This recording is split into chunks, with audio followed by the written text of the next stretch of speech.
posts and stuff like that. Yeah. So you're trying to make sure that people in the group are actually engaging. Yeah, or like liking the post at least, but I'm not getting much traction as of right now. Right.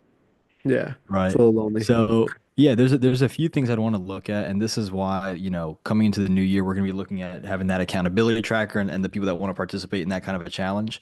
Mhm. So the big piece here, right, is if you are tracking everything that you're doing and you're linking everything back to the actual the tracker, right, which is basically a Google sheet, right? If anybody wants to know how to track, what you're doing is you want to identify the metrics that indicate success, and you want to track the activity that leads to that success. So, for example, if I wanted to, and you guys know I always use like these like gym bro two brain cell examples, right? But if I want to bench 300 pounds, I can't tell you, hey, go bench 300 pounds. Or if you are a runner, I can't tell you go run a 5 minute mile, right? So that might be a performance based goal, right?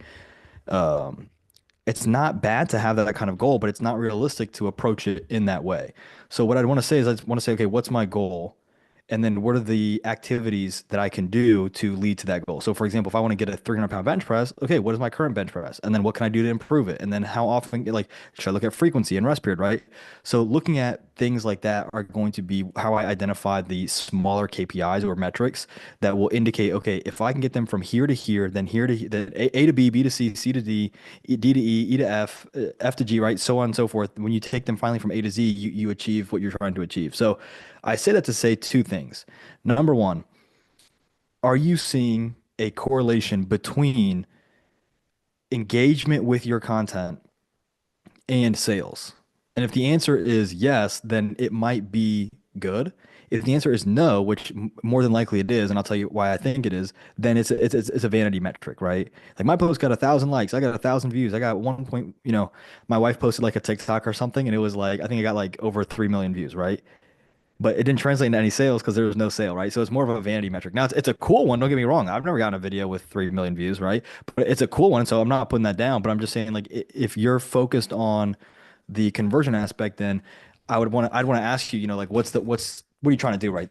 And so with one of the lawn care agencies that we have, and you can ask Grant about this. He'll have posts. We'll post in there, and the post will get no traction. I'm talking like zero, like not a like, not a comment, nothing. Yeah. And then when he goes to push his video lead magnet in the DMs, and we're going to cover a little bit of that today, when he goes to push the VLM, what ends up happening is they go, "Oh, I read this post, I absolutely loved it." Mm. And you're like, "But you didn't like it, right?" And it's like, so I don't want you to conflate liking the post. This is going to sound, corny or silly, but bear with me. I don't want you to conflate them physically liking the post with them actually liking the post, right?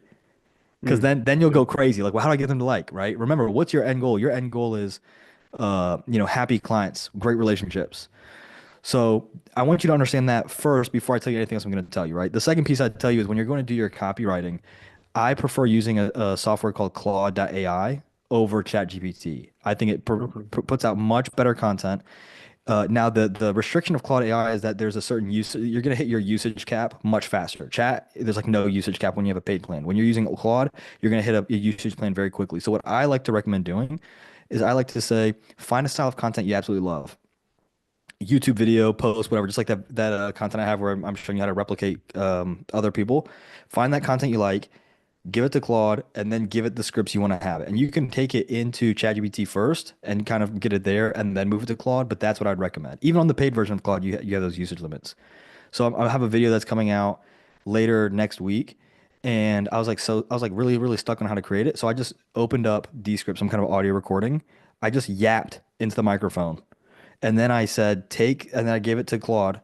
And actually, I gave it to chat. I said, take this, reformat it into like uh, more of a, written format. And then I took it to Claude and I said, hey, now rewrite it using this style and hit these key points. And it was like way, way better. Mm.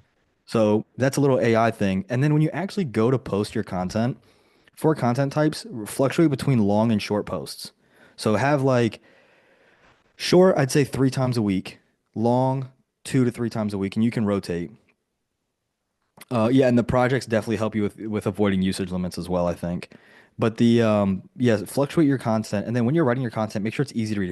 If you do a text block, it's gonna be hard to read. There's a reason why one line paragraphs, as annoying and as Like for me, I follow a bunch of copywriters on Facebook, so all I see are like these like you get kind of sick of it. But like if you can start only consuming that content, you'll see all the guys that do well, one line paragraphs. There's a story. There's a ridiculous opener. We're actually going to cover a little bit of that today, like having a ridiculous opener for your content, right? And then having a clear value add in there, and not every value add should be buy from Robert, right? Hmm. Because then it's not really a value add. If it's like, hey, here's value, here's value, here's value. By the way, we meet the criteria of what it is you're trying to do. Hmm. So with your posts, have like you can have it tell stories, you can have it go through. You can say like, hey, like let's say I want to create a topic on why I need a system for cleaning businesses, right?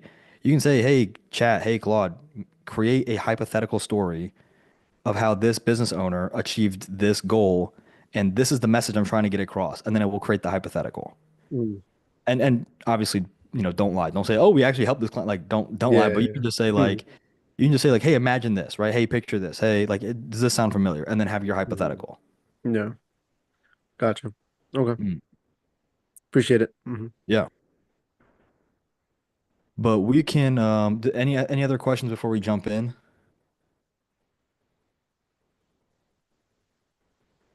No. Awesome. All right. So let me go ahead and pull up my screen share. If you do have a question, feel free to hop in, interrupt, raise your hand. You put in the comment whatever you feel more comfortable with, perfectly fine with me. You guys know we try to do this as laid back and as relaxed as possible. All right. So, what I want to cover today is going to be what I have been telling a few people for a while now, the business model that I think is going to really, really dominate going into 2025, which is going to be building conversion mechanisms, or a simpler way to view it is going to be called sales systems. Okay. So, what I'm going to do on today's call is I'm going to show you guys quite a bit. I'm going to open up for any questions, and then we'll go from there. Okay. So, the first thing that we're going to cover is the current space of the market, the full current space of the market, and I'm going to show you how, from a data-driven point of view, this I think is going to be the way to go with this business model. This is what we're doing in my agency and with other agencies, and it's going very, very well. And this is going to be very, very GHL marketing friendly. So we're going to look at the market. We're going to look at the problem within the market between marketers and service-based businesses. We're going to look at the numbers that make sense so you can actually make this very practical. We're going to look at building the sales machine. We're going to look at low ticket entry offers to work with clients via micro offers. We're going to look at developing and building your product through market feedback. And of course, if you're in SASO University, then you're going to have a huge leg up because I've already built out a lot of the products for you. You're going to look at how this is different from what other people are doing. You're going to look at how to find high trust, $0 clients. So these are people that are going to have a good relationship with you. They're going to trust you, and they're going to be as zero or as close to zero with the client acquisition cost as we can make it. How to sell, all about them. Again, how to build everything in GHL, which I already have for you. How to build reports that lead into case studies, or will create case studies for you, marketing your case studies, and then how to add insane content to your group to push more people to sales conversions. So, sounds like a lot of steps. This is the full process, and I'm gonna have a video coming out next week with the full process that you can watch as many times as you want, and it's going to be very, very detailed, very painfully detailed. So make sure that you guys are getting any and all information you want out of one video. So if there's one video, one asset that you would ever need to hit your goal, it would be that video. So that's the goal. So we'll go ahead and jump into it. Again, as you guys have questions, let me know. I'm going to be yapping a lot. So if you have a question, make sure that your question is heard. Otherwise, I will probably, blast right past it, and then you might forget it. So don't feel bad if you want to interrupt, okay? I like real quick speaking on that. This is being recorded, right? Yep, it's being recorded. So you can actually go back and watch the live stream on YouTube. And then next week, what I'll do is you're gonna have a much more polished version of this in a full video. But you guys being in say so you can actually participate, ask questions, whatever you want to do. Like we can cover any topics you guys want. But we're going into the no BS guide to what I believe. I'm going to say what I believe, so it's not too biased. Best business model of 2025. So where am I getting this like outrageous claim from? Probably, partially ego, but also partially the hundreds, if not near thousands of agencies I work with, right? So I'm gonna walk you guys through a scenario. And we have a few people here who own their own businesses, work with family members who have their own businesses, or have been in the marketing space for a little bit. So you guys will probably see this pretty quickly. And for those of you that don't, if you have questions, again, feel free to ask. We have two main characters right now. We have marketing Mark. I know a lot of thought went into these names, okay? And then we have service business Seth. Phenomenal names, right? These are real people, by the way. I don't know if you can tell by my phenomenal handwriting and drawing abilities. So we've got marketing Mark and we've got service business Seth. Now let's look at Seth's life cycle of becoming a business owner. Most of the time, Seth goes to some kind of trade school or apprenticeship or works with somebody who's given him a job and he does some on the job training. He works for his boss. Now, Seth does not shy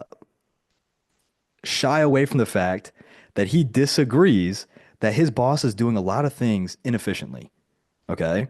So he's thinking, well, why don't we do it this way? And we could have done it that way.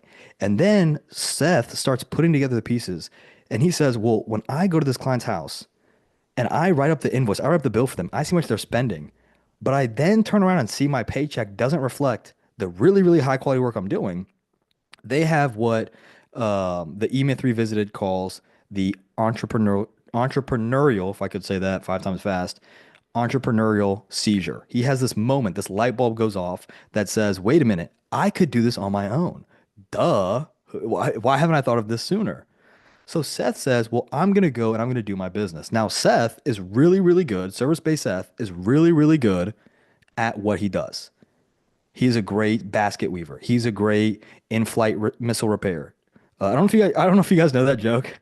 It's a military joke, in-flight missile repair, right? If the missile's in flight, it's probably not too safe to work on them. So he does in-flight missile repair. He does plumbing. He does electrical. He becomes his own dentist. He was a paralegal and he's become a lawyer. He is whatever service business you want to imagine, okay? Legal. So he's a legal service business owner, okay? Now, because Seth is really good at what he does, this is how Seth believes his business will grow. Seth believes that he is present, so customers will come flocking to him. This doesn't happen. In reality, what happens is one customer reaches out to him that he used to work with. So Seth does a great job with this customer. And we're going to call this customer Carl, right? Again, I did not do this on purpose. I promise these are their legal birth names, okay? So Seth works with customer Carl, and customer Carl has a great time. So he leaves Seth a review. So Seth has one new review. And customer Carl is actually going to tell his buddy, and you guys are not going to believe this, but this is going to be Buddy Bob. So Buddy Bob goes, that's really good to know. And he's going to come to Seth. And Seth's going to do a great job. But this time, Buddy Bob doesn't leave a review. But Buddy Bob tells more and more people. And this process continues. And what happens is Seth occasionally is getting maybe a couple reviews here and there. Okay.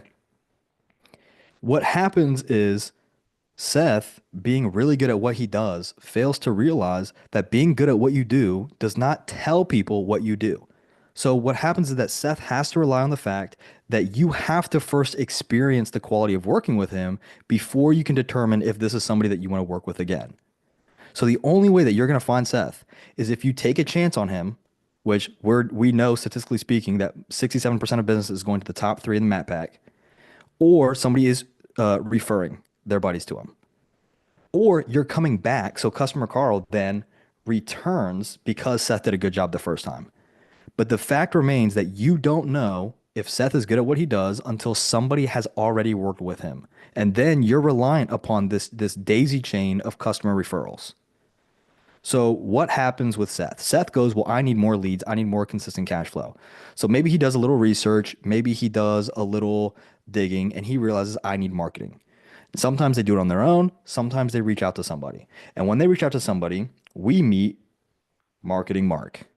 And Marketing Mark says, hey, I'm really good at generating traffic. Okay. So Mark is generating traffic. He is generating eyes and attention. Traffic equals eyes plus attention, right? Just a super simple structure. Okay.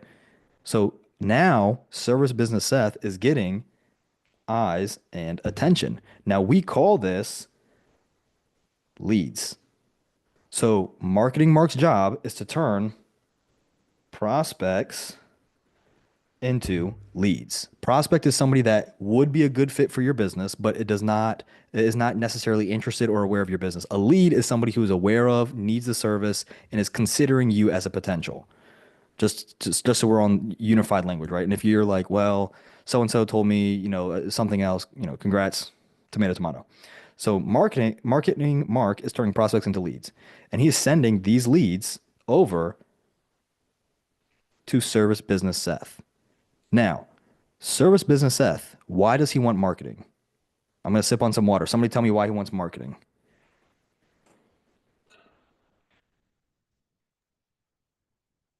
So more people can, so Mark can serve more people and experience his work, right? Or not Mark, Seth. Yeah, so Seth wants more people because he wants more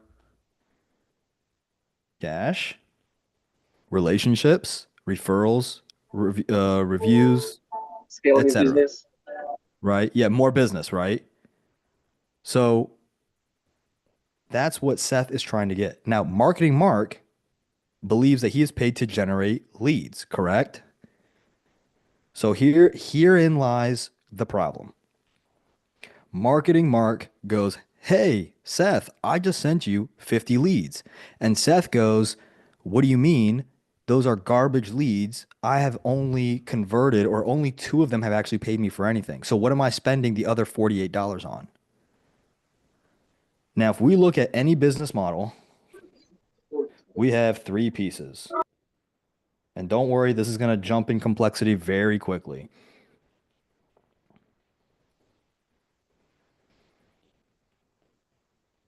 These are the 3 components to every single business. Now, you can argue there's a 4th, which will be your assist elements. Your assist elements might be HR, human resources, legal, maybe some of those departments, right? These are your main components of a functioning business: traffic, conversion, fulfillment, and then assist or support, right? So you've got Marketing Mark over here, and you have service-based Seth over here. There is no one in this conversion aspect. So what happens is Mark is saying, well, I'm sending the leads. You have to know how to close them. You have to know how to convert them. Like, that's your job. Like, I can't sell them your service for you. That's your job. And Seth's going, well, they're low quality because I don't have a consistent sales process, and you should have served them to me hot on a plate. So what happens? Everybody points their fingers. If you don't believe me, go look at the survey that asks people about how they view themselves as drivers. So watch this. Would anybody here say that you're a bad driver? And my point has been proven. Nobody will say they're a bad driver. But we know, statistically speaking, there's good, average, bad. Would anybody be so courageous as to say, I'm an average driver? One person, right? One person, right? So that's my entire point. One person. But again, statistically speaking, it's not possible. And what's funny is when they actually surveyed people, do you know that 1% of people said that they were below average? And do you know that 99% of people surveyed said that they were above average? We always point the finger. So what happens? Mark goes, Seth, you suck at closing. Seth goes, well, if you generated me a decent quality lead, I might be able to close. So what happens? They're now angry with each other. Again, if you have been in this game for more than a few months, you will recognize this very, very quickly. Again, we know this is true. And I'll give you an example of this because a lot of people go like, "Oh, that's not necessarily true." It is 100%. If you go to a car dealership, imagine the scenario. You go to a car dealership to buy a car. You're on the lot looking around at all the cars. And you're like, "This is so weird. Where's everybody?" And then you have the finance manager inside the dealership and he's like, "What is this guy doing? Why won't he come in?" And they're both thinking, "What a weirdo. I'm out of here." So you have to have the individual that's going to close, or the process or the system or the machine that is going to convert them from simply interested into somebody who's actually purchased. And I came up with this saying. If somebody else has said it before, let me know and I'll concede credit. But I've read so much literature on this. There's a lot of literature on this. One of Russell Brunson's podcast episodes cover this really well, but I'll put it in as concise a statement as possible. Everybody, or a lot of people, I'll say, a lot of people complain about salespeople. Nobody ever complains about sales. Everybody complains. Go talk to any department. If you've ever been in corporate America, go talk to every department about the sales team.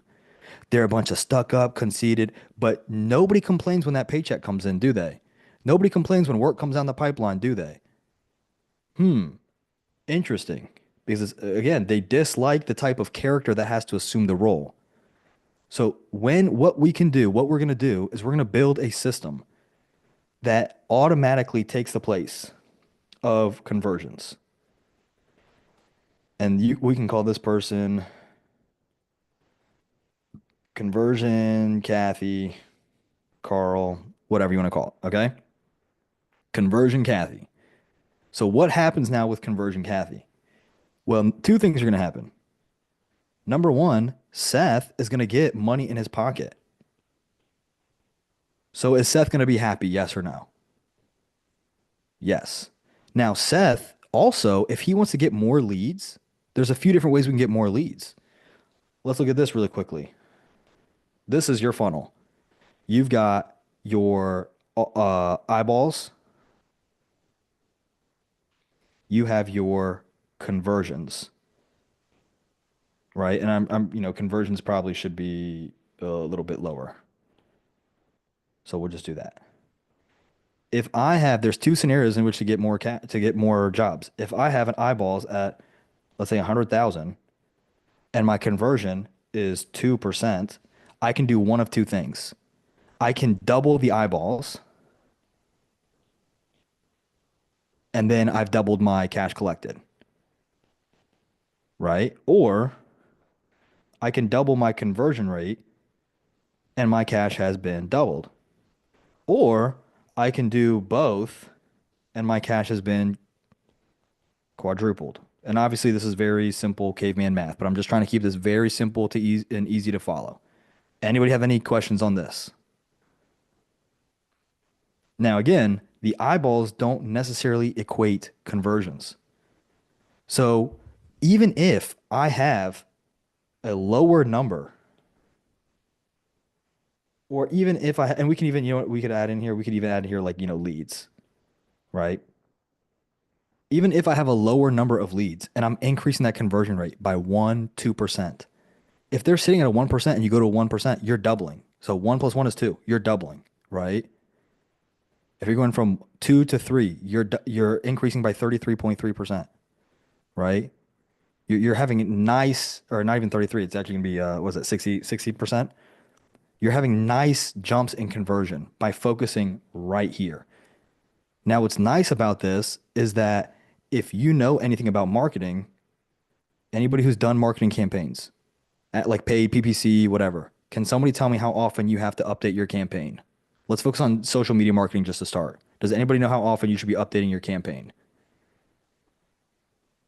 Or even just tell me what Maybe you've every 2 researched. You don't weeks. have to know, you don't even have to have experience. Yeah, what'd you say? Maybe every 2 weeks. So every 2 weeks, you're Yeah. probably checking on your campaign probably every three to 4 days?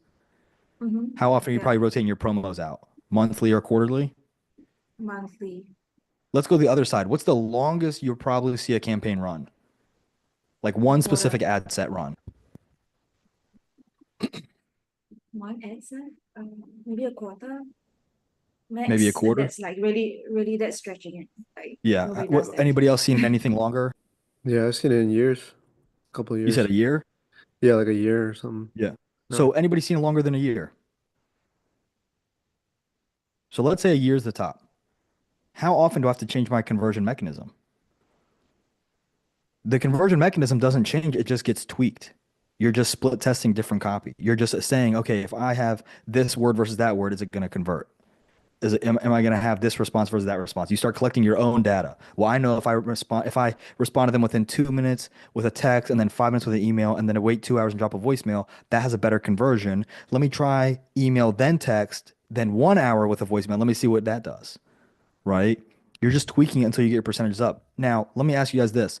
What's cheaper, to work on conversions or to double your ad spend? Conversions. Conversions. So now Seth is going to be even happier because his cost is going down. So it's lower for him to still get more clients. Now let's go to the other side. What is Mark's biggest problem? If you've run marketing before, you should know this very, very painful experience. What's Mark's biggest problem? Let's do one better. What's Mark's biggest fear? No traffic generated? Okay, so let's say no traffic. What about Angry customers, bad reviews, bad experiences. tons of traffic and then Seth can't fulfill, so bad reviews, bad referrals, bad experiences, and then Seth Mhm. blames him. What about tons of traffic and no conversions Mm. and bad experiences? Who is Seth going to blame for that? Himself, which it is his fault, or Mark? He's going to blame Mark. Mark. Yeah, all day. And if anyone doesn't believe me, go run a marketing agency for about 12 months and come back to me.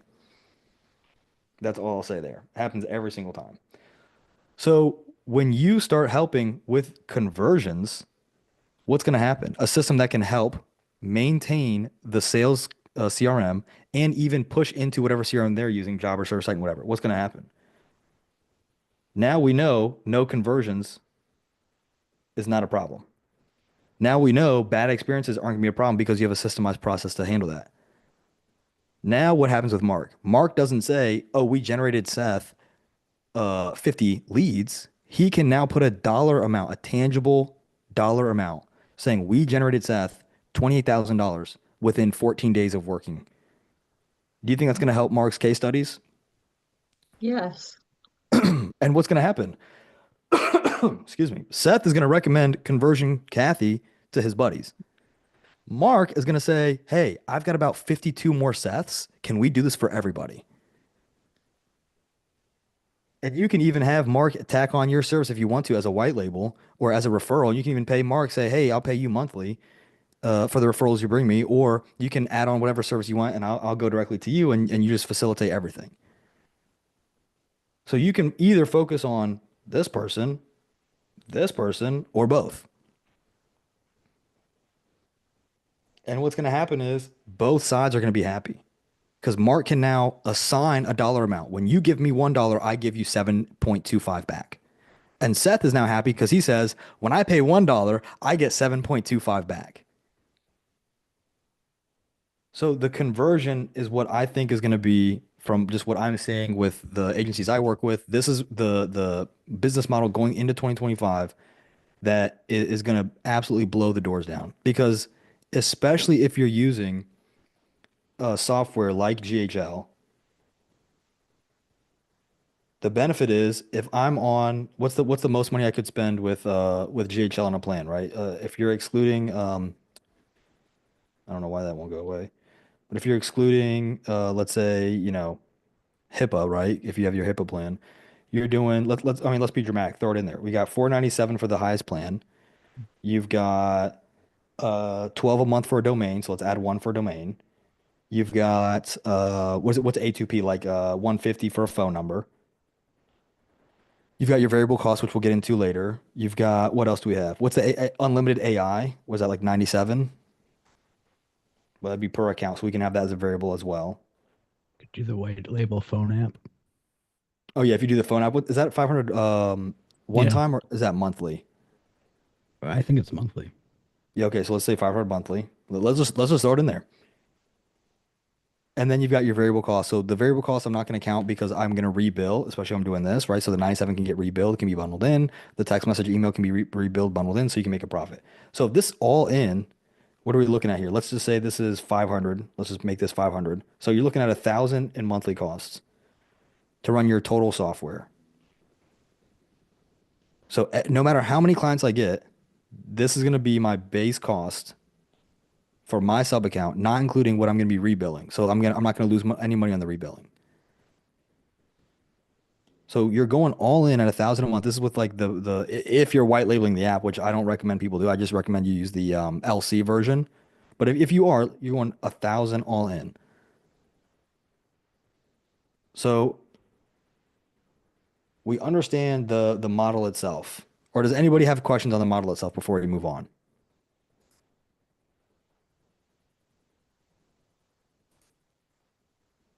No questions? We're like Gucci Mane in 2006. Sweet. So let's go into the actual offer. So the actual offer, and don't worry, we're going to cover where to find people and all that stuff. The actual offer is very simple. And you guys have this in the, you guys have videos and training on this in SASO, where you're dealing with, okay, leads have come in. Where are your leads coming in from? They're coming in from, somebody shout some traffic sources from me or to me. Google Ads, Okay.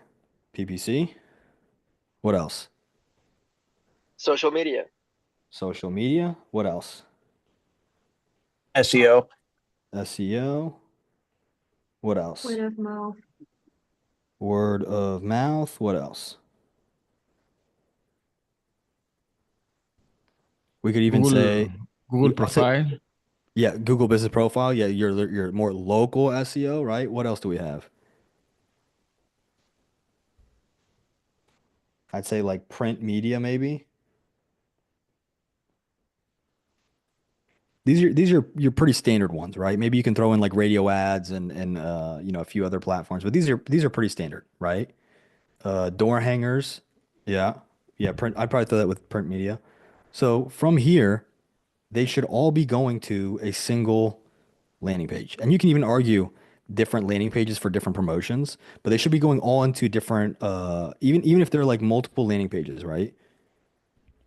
I'm just going to say the complex one because I don't want anybody coming to me and saying like, well, you didn't really. I'm not going to do that to myself. So let's say you have multiple landing pages. What should be very similar on these landing pages is that your intake form should be very similar. Maybe you're removing a field or two, like maybe you're removing the what service are you selecting because it's based on the landing page, or maybe you have it in there and maybe this is like different promotions for different offers, but you're having a very core intake form that is embedded in all of these. Once they're coming in, especially with a service-based business, you're usually doing some kind of a quote. If you're not doing a quote, then you can just push right to your calendar, right? So when they're coming in, this is the exact process you have. You can just ask them straight up how many leads you have coming through your pipeline. So let's just use a simple number. Let's say 50 a month. Is anybody like that's too high, too low? Are we happy with 50? yeah. No complaints with 50. Okay. Just making sure no one's gonna like shout at me like this, that's an outrageous number. Okay, so we've got 50 leads coming in. Of those 50, it's very simple. They buy or they don't. Agreed? Is there a third option I don't know about? Maybe they like, I don't know, take over the business, plant a flag in it, right? So they either buy or they don't buy. So here's what's going to happen. Somebody tell me of the 50, how many convert? They can be any number. 10. Heather beat you And to there it. you go. Heather beat you to it with the 10. Okay, so 10. So that would be about 20%. Now, what is the lead value of this 50? How much does each lead cost? Or potentially bring in? I'm sorry. So roofing might be 20,000, landscaping might be or roofing 20,000. Roofing might be like 50,000. Landscaping might be like 5 to 10K, maybe a little lower. Stump removal, cleaning, auto detailing might be around 300-ish. What number do we want to go with? So you're asking for the closed job or the lead in Closed general? job. Yeah. So Like this would be like the closed lead job. value, but it's the closed job amount. Do 1,000. Let's do 1,000. So we've got 1,000, right? So this would mean that 10 at 1,000 would be roughly 10K months. Anybody, you guys make sure my army math is mathing, okay? About 10K months. What that means is on the flip side, they're losing about 40 leads. Is this everybody with me? Which means they're losing about 40K in leads a month. Now, this doesn't mean, wow, we're going to get 100% conversion rate. I hope you do. It doesn't mean we're going to get that, right? Because you're going to have your tire kickers, your price shoppers, you're going to have the people who are halfway looking, right? But here's what we then do. And notice I'm asking you guys for all the values. So when you're talking to your customers, when you're talking to your prospects, and I'm going to cover how you have this conversation to begin with, but when you're covering it, this is the exact sales process you take them through. I didn't say, hey, you have 50. No, how many leads do you have? So now we're having a collaborative conversation, and I'm making these really stupid jokes along the way to show a little personality and for them to kind of like relax a little bit, right? So we've got 50,000. You're converting this. You don't need help here, right? That'd be like the worst of the worst mansplaining. Let me show you how we're going to help with the leads you're already converting. Why? They don't need that. There's something we can do with them, but it's not that. So let's look at this 40 leads that we're losing. Are you telling me that you're sitting at a 20% conversion rate? And are you telling me that if I could convert, let's say 10% more jobs, so if I could get you to 30% conversion rate, if I could get you to 25% conversion rate, somebody help me out here. What is 5% in jobs? 2.5? So if I could get you 5% increase, 2.5 jobs, so maybe 2 1 month, 3 the next, whatever, would be about 2,500. We already know in the first month of conversion efforts is like the first month of working out. You're going to have your best results. Then you're going to have stagnant growth because it's going to be harder to get it more and more perfect. So you might have this big jump like 20 to 30, and then it'll be like 30 to 32, and then 32.1, 32.2, 33, 34, right? And then you start having that fluctuate and you're like, okay, cool, now we're resting. But let's just say if I got you 5% more, it would be 2,500 more, right? If I could close 10%, that would be 5K more, right? If we could get up to 15%, then you're talking 7.5K more, right? And you're showing them the numbers. Now you're going to say, great. When people reject you, they reject you, I'm guessing, for one of two reasons. You tell me if I'm wrong. Number one, they don't like the price. So either the money is wrong, which is it's two things, okay? It's the value is too high, or I don't have the cash for it. So for example, would anybody pay $50,000 for a cup? No. It doesn't matter if you have the 50,000. I'm not paying 50 grand for a cup unless that was, maybe the cup that, Jesus drank from himself, right? That doesn't make sense. I remember I went to the clothing store once and there was like a belt for like $80 and I was like, unless like Joseph was creating this belt while Mary was pregnant, I'm not paying $80 for this belt. Like that's ridiculous. I don't know, maybe I'm cheap. So it's sometimes it's a value matter, right? I'm not paying $3 million for a roof on a $200,000 home, right? Doesn't make sense. The second one is, okay, the pricing makes sense, but it's a cash flow question. So I understand that this, let's say $1,000. I understand that maybe you fixing my porch is $1,000. I don't have the cash. So there's two options. Number one would be if it's too expensive, what are we going to say to the business owner? Hey, would you be willing to work with them on pricing? I would. What's the business owner going to say? Any business owner on here, because I know we got a few, tell me if I'm wrong. Usually you're going to say this. I'm willing to go down 10, 15, 20%, but I don't want to open that way. If I can close them higher, I'd like to close them higher. But if I'm about to lose them, I'm happy coming down. Within reason. Any of the business owners here would disagree with that? Great. Moving on. The other option is financing or cash flow. And you can ask the business owner, and this one is more hit or miss. Hey, they can't afford it. Do you want to break that into weekly, monthly payments? Or sometimes, like, if you go look at the roofing industry, do you want to help them finance the job? Right? There's a reason why there's an entire financing department at car dealerships. It's not because they own a bank, it's because they get fat kickbacks for getting more loans. So you can actually monetize that referral process of having someone finance through you. So you can ask them, do you want to help them with financing or breakdown payments? And they'll say, yes, we'll help them with breakdown payments. No, we won't finance. Yes, we'll help them with payments and we'll help them with financing. No, we're not going to budge on any of that. Okay, that's fine. As long as I understand where you're willing and not willing to budge, I can build system objection handling methods and scripts in the content. I'm not going to say, hey, we can help you with financing. And then they call and the owner goes, no, we don't do financing. That would make me look pretty stupid, right? But at the end of the day, if it's pricing, I'm not paying that much or I can't afford it. Now, other ones not paying that much, why would they not pay that much? Why wouldn't you not buy a mug, a normal glass for $50,000? Why not? They don't see the value. Value's not there. The value's not there, but think even more practical. It's no use Why to would them. I spend that? Right? So Why what's the would- alternative? I wouldn't spend that. What's the alternative? I can buy a cheaper mug. Bingo. I can buy a Yeah. cheaper mug. Bingo. So what's the what is that equivalent in the service-based business? Go somewhere else. I can go somewhere else and cheaper. So what's the objection handling we do with that?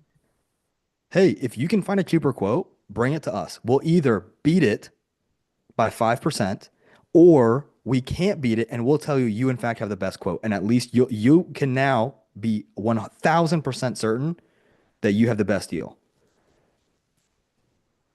Is that going to work every time? No. Is it going to work 1 out of 10 times? Yes. Is it going to work 2 out of 10 times? Yes. Is it going to work 4 out of 10 times? Probably. Anybody have a family member that price matches everything? That's not a ridiculous concept, especially when you start getting into the higher ticket. What's the whole thing? What's the big move at dealerships? Oh, I'll walk out. This place will give me the car for cheaper. No, come back. Hmm. Right? What's the big differentiator when you're picking between two houses? Then we start looking at some trade-offs. Well, this one's more expensive, but it has the pool. This one's a little cheaper, but no pool. Maybe a little bit better space. This one's too short. And then you start considering the trade-offs. But that's where we can work with the negotiation. So when somebody's not paying, it's pricing, it's financing. And then what's the other reason? If they don't want the quote, they either tell you, those are the objections, or they don't tell you. And when they don't tell you, what are the reasons? I'm going to keep my mouth shut. The business owners, what are the reasons when they don't tell you how they feel about the quote?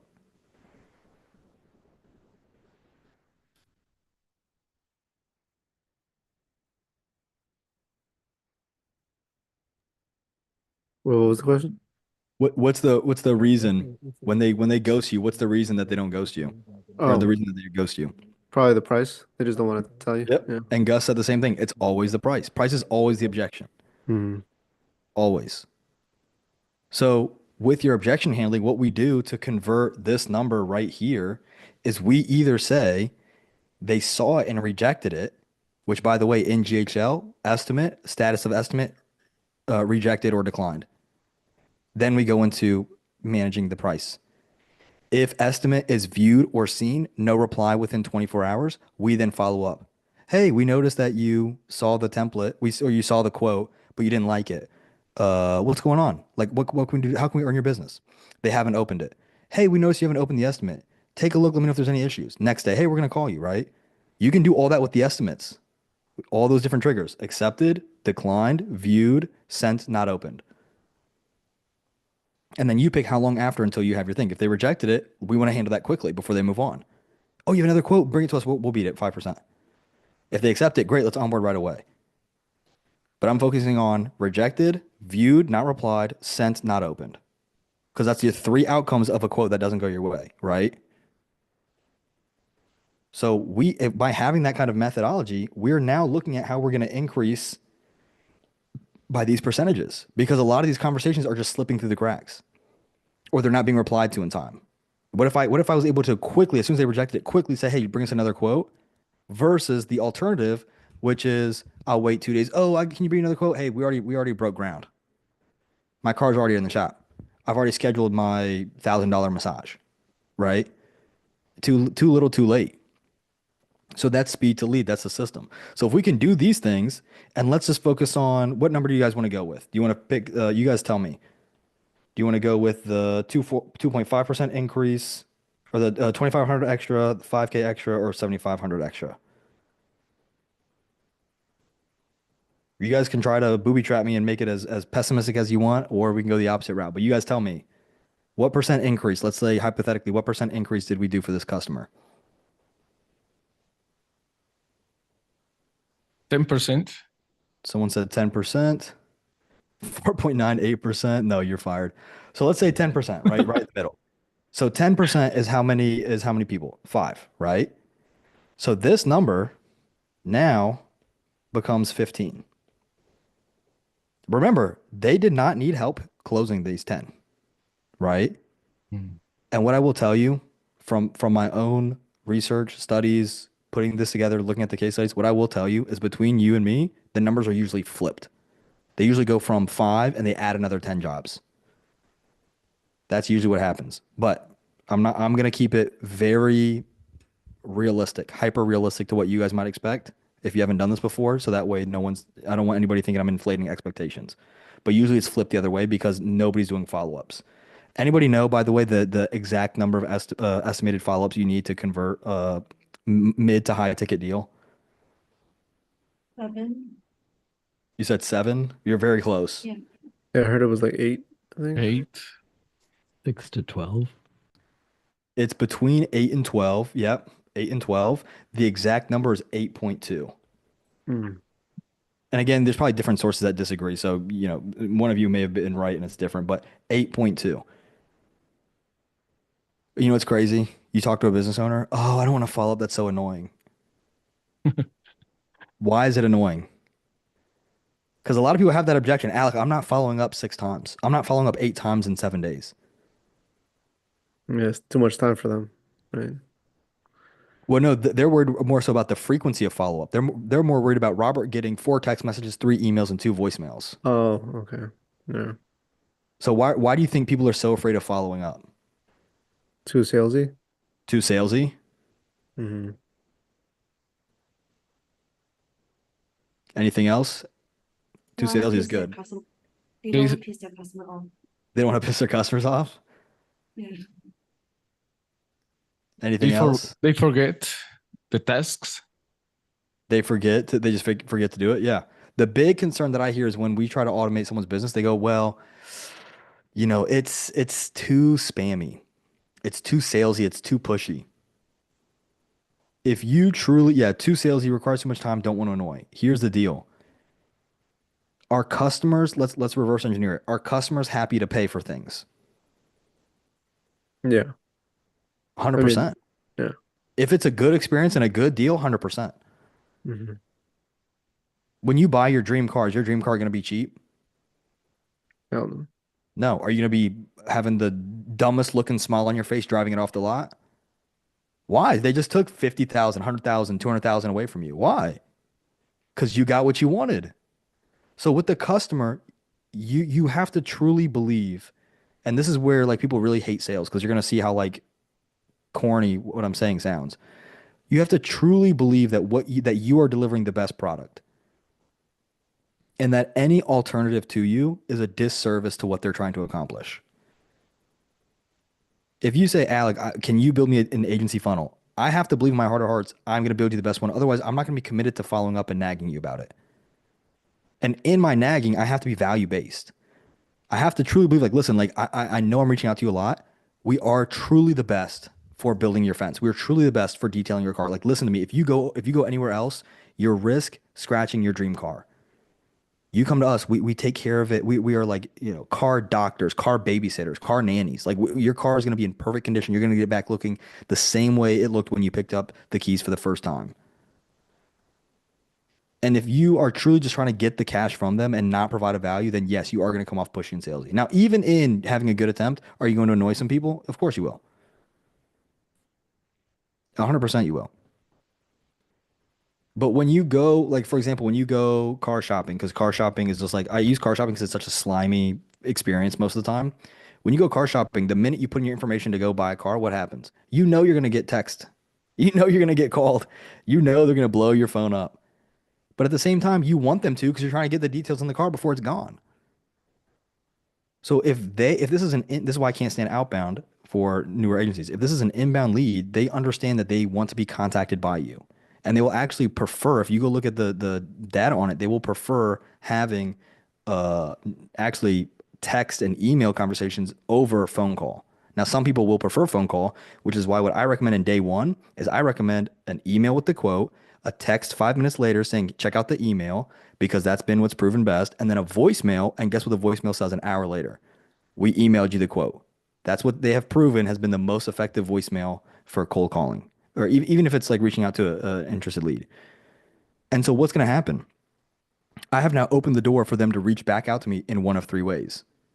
I sent them an email. You can respond to the email. I've texted you, respond to the text. I've done a voicemail drop, which didn't require me to actually call you. You can now call me back. You pick the means of communication. And if they're picking the medium, the vehicle of communication, they're picking ideally their preferred means of communication, right? If I say, Omar, can you call me or text me whenever you want to talk? If Omar texts me, I'm assuming Omar's not thinking, he said I could do either, but I really wanted to call him, but let me just text him because I really just want to make my day miserable and I hate texting, right? Or it's like maybe you use readers. You use like reading glasses. And you're like, let me text him because I just want to actually make this the most miserable conversation of my entire life. No, you're gonna call him. I don't have my readers with me. I'm gonna call, right? You're usually picking the medium of communication that you prefer. So when you hit them with that triple, you're pushing back to the quote, you're spacing it out. And one thing I've seen too is, especially for your blue collar quotes, or really just any quotes, if you can have the voicemail drop go out right around 5 o'clock, that's gonna be really good because what's happening? Everyone's getting off work. Oh, there's a voicemail. He called me. Great. I'll call him right back. So you can even test when they're going out. And again, this is just a conversation that we're having with the prospect, with the lead on the call, just showing them that we're not just saying, oh, I'm going to increase it 5%, 10%, 15%. I'm showing you how we're going to do that. Right? Without spilling too much of the sauce. Like you're thinking, okay, well, I could go do that. Yeah, but you don't have the exact structure that I'm going to use. Now, we said, well, what about this 15? Very simple. With the 15, now we're going to ask them all for reviews, referrals, and permission to use social proof. What is that going to do? Well, let me actually go back. Reviews are going to do what? They're going to increase Google business profiles because you're ranking up higher, which is going to help your local SEO. You're going to get higher click-throughs, which is actually going to benefit a little bit of your SEO as well. Referrals are going to increase what? Word of mouth. Social proof is going to increase what? It's going to increase your social media presence. It's going to give you content for your print media. It's going to give you content for your paid social media if we do social media ads versus just social media. And this is a no-brainer. It's actually going to increase your conversion rate as they come through the funnel, seeing very beautiful completed projects, right? So now you're getting more numbers, 15 coming in the pipeline or 50 leads. Let's remove all the orange since it looks a little crazy. But now what happens is 50 leads slowly becomes 60. And remember, we talked about, I deleted it. We talked about the conversion. Now your lead is increasing. If your conversion rate does not change, you're getting more jobs in the door. More jobs in the door leads to more review, referral, social proof. And I'm not saying all 15 are going to leave one, by the way. But if 10% leave one, that's more reviews than they would have had without your system. And then what are we doing with the reviews? We've already talked about this. Plus minus campaigns. If they're a happy camper, we're going to add them to a promotion. Hey, but we love working with people like you. You're the best. Here's a little 10% off. Unhappy camper, watch this. Robert, you've got the cleaning connections, right? Let me show you this really cool thing with negative reviews for other people. Robert, how much does a clean cost on average? First clean would be around, let's say 250 average. Okay, so let's say 250. Now watch this. Robert, how much does it actually cost to fulfill on that job? Um, say half of that, so like 100, 125.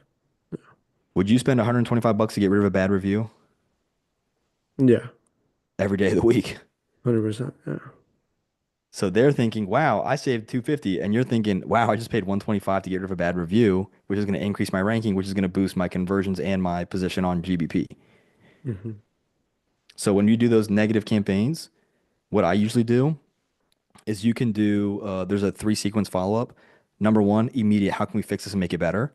If they're really hot and heated, give them 6 months. 6 months, hey, what can we do to fix it? A lot of the time people will say, like, you know what, I was upset, let me just go and delete it. I've actually seen that a lot just by asking. They're like, you know what, I've cooled off, let me go and delete it. Or they'll say, listen, I was really upset, because now the emotion's out of it a little bit. Maybe they get heated just talking about it again, right? Like they start skin starts turning red as they're bubbling, right? Whatever Bugs Bunny cartoon. And now what they're doing is they're going, okay, well, I was upset. If you could come and give us a good clean before Thanksgiving, because we got family coming, like I'll call it even. We'll remove the review. Done. And not only that, but we'll come out and we'll do something extra on top of it. And I'm like, whoa. Maybe now it costs 150, 100, 175 to get rid of it. Again, that's easy peasy. If you don't believe me, go to Quora, go to Reddit, go to Facebook, search remove bad reviews, and go look at the amount of money people are willing to throw at removing a bad review. Don't take my word for any of this. Go look at the data for conversions, for traffic sources, for follow-up sequences. Go look at the people who complain about negative reviews and what they're willing to do. Go look at the metrics on how it's cheaper to keep a client than it is to get one for your positive reviews and for your upsells, which we're going to get into in a little bit. Fact check everything I tell you. Anything I tell you that comes out of my mouth, you should be like, that could be a load of BS. Let me go fact check. What's happening is, as you're getting these numbers are going into your sales CRM. And we're going to cover how then you can run campaigns to upsell every couple of weeks, every couple of months. Let me pause for a second and grab Steph's question, because you've been really patient, and then we'll keep going. Yeah, so I'm actually going back to a previous topic. So I just had my new tech have this objection of like, hey, I don't want to create, like too many follow-ups, to make spammy and things like that. And but however, their only communication with their clients is through WhatsApp, right? And they don't have like emails and whatnot. Like, what would you then recommend? Would you still recommend following us 8 to 15 I love this. Because Great question. This is what they do. Number one, if they've come to you, then they've acknowledged that you are an expert of some kind, or that you can help them in some way, shape, or form. Would you say that's fair? Yeah. Great. Here's what you do when you have a customer who is not argumentative, but let's say they're argumentative. Let's say they're like, I know better and you don't, even though I've come to you, right? Which is like, what are we doing? And this is very normal, because for the business owner, this is their baby, right? So they might argue with you on this piece. And a lot of times they'll go, hey, I love this. Love it. Love this. I hate this. I see this all the time. You know what we do every time? I go, here's what we're going to do. I'm going to automate your existing process. Why? Because, and I had this conversation just the other day. Why am I going to automate your existing process? Because now I can measure your results. Is that fit? Everybody with me so far? Automate their process, pipeline, communication. Maybe it's through documentation, whatever, right? I'm going to document all of this, and I'm going to now track the metrics. And then what I'm going to do is I'm going to give you those numbers. Here are your numbers. Now what I'm going to do is I'm going to create an automation Very simple again in GHL. And I'm going to have my first action be a split. And I'm going to say, I'm going to challenge you, and I'm going to take 50% onto path A and path B. And this path is your path. But this path is going to be mine 1000% through.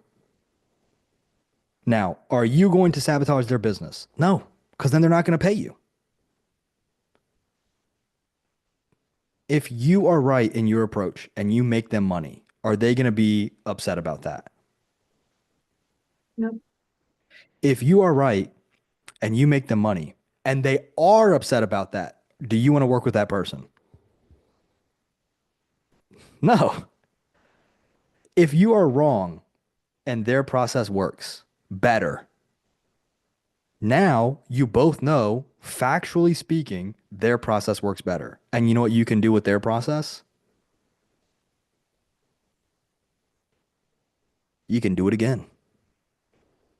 So now you can take their numbers and you can increase them by split testing and saying, hey, what are the different parts you think? And you want to know what's really funny? Their existing process, 99.99999% of the time, is almost always inefficient. Almost always. And you want to know the easiest way to prove this point? Go to the team, their own team, and ask them, hey, do you like how the ABC works? If they said yes, the business owner would have never contacted you. Every time, go read Chet and Amanda Holmes from Ultimate Sales Machine. Go read what he writes about. He talks about when he was consulting with teams for sales teams, one of the first ways he stumbled across this was he went to a team. There's a super high performer. Every week for 1 hour, the high performer would teach him his method. He would standardize it, teach the whole team. And then every week they would make sure that the whole team is performing at that exact same process. And their sales skyrocket. I think they tripled every year they doubled every year for 3 years.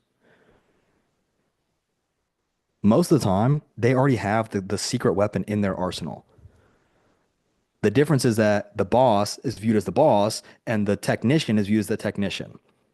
And so what happens is the boss does not have the humility to recognize that the technician may know more than him or her. All right, what's the biblical quote? It's like a prophet's not welcome in his own town, right? Like you might have a nail tech who's a phenomenal seller. No one knows because they're not measuring. And then once you measure the performance, you go, this lady is killing it. What are you doing that no one else is doing? Oh, here's my little secret method. We're going to standardize this so everybody's doing that. Right away, you've just increased your sales. And this is not some like, oh, Alec, that's a hypothetical. Happens every single time. I had a job I worked at for 2 months. I was selling tuition at a college. 2 months. Month 1, training. Month 2, my first month, I had the best first month anyone's ever had.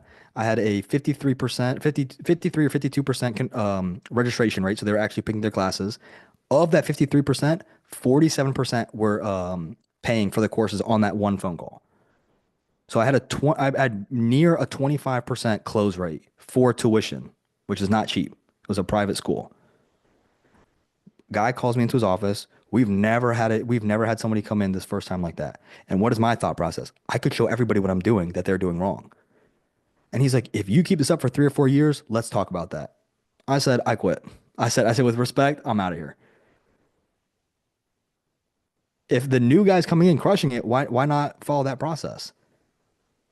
I went to U-Haul. A buddy of mine and me, we were selling boxes. Boxes. These are boxes. We were both part-time workers. He would do some full-time weeks. We were both top 2 salesmen. Hey, what's your process for doing it? Great. Do you want us to teach the other guys? No. And because there's no acknowledgement, there's no ownership. With no ownership, there's no benefit to me or anyone else sharing that process. If you're an entrepreneur, odds are at your job, you were an overachiever. You were crushing it. You were nailing it. And you either weren't acknowledged or you weren't financially compensated for your skills. Does anybody relate with that? You're nailing it out of the park and you're not acknowledged financially or even just emotionally. So a lot of these times people come to me, oh, Alec, that's not true. Really? And I'll go like this, really? Cool. Let's go walk. Let's take a walk. We'll walk right into their office, right into their garage, and I'll go, where's your newest part-time hire? Right there. Great. Come here. I'm like, you're not getting in trouble with the boss. Tell me 3 things that they're doing that's messing it up. And they're like, they always do this. I'm like, he's not gonna say anything. 3 things they're doing wrong. Well, he doesn't do this, this, and this. And a lot of customers complain about. I'm like, if you just sat down, shut up, and took notes from the people actually doing the work, you would increase your income. You never have to pay me. You have to measure your results. And 9 out of 10 times, if you just go in there and measure, just Steph, if you just went in there and measured the different nail techs, because I'm assuming they're all communicating with their own clients, look at the ones that have the highest stickiness. Take his or her process and replicate it. You'll increase sales drastically. That's what, and if you want to know what consultants do, they come in and you just do that. And then the second piece is you make sure they do that every week. Because what will happen is when you learn something, this is what it looks like. And the same thing, by the way, like you're gonna see, like, with all love, I tell you guys with all love, but a lot of you guys are gonna do the same thing. You're gonna learn something, get excited, and it's gonna go right out your ear. So when you have these weekly calls, when you have the accountability program, when you have me telling you, hey, with love, you're being lazy, you're not working hard enough. With love, you're not following the process. Go back and follow the process. There's no secret medicine. There's no secret magic pill. You're just skipping the basics, the fundamentals. This is what actual coaching and consulting looks like. I teach you, it falls off, I'm back next week. I teach you, it falls off, I'm back next week. I teach you, it falls off, I'm back next week. This is what it looks like every single time. Every single time. And these are week-long increments.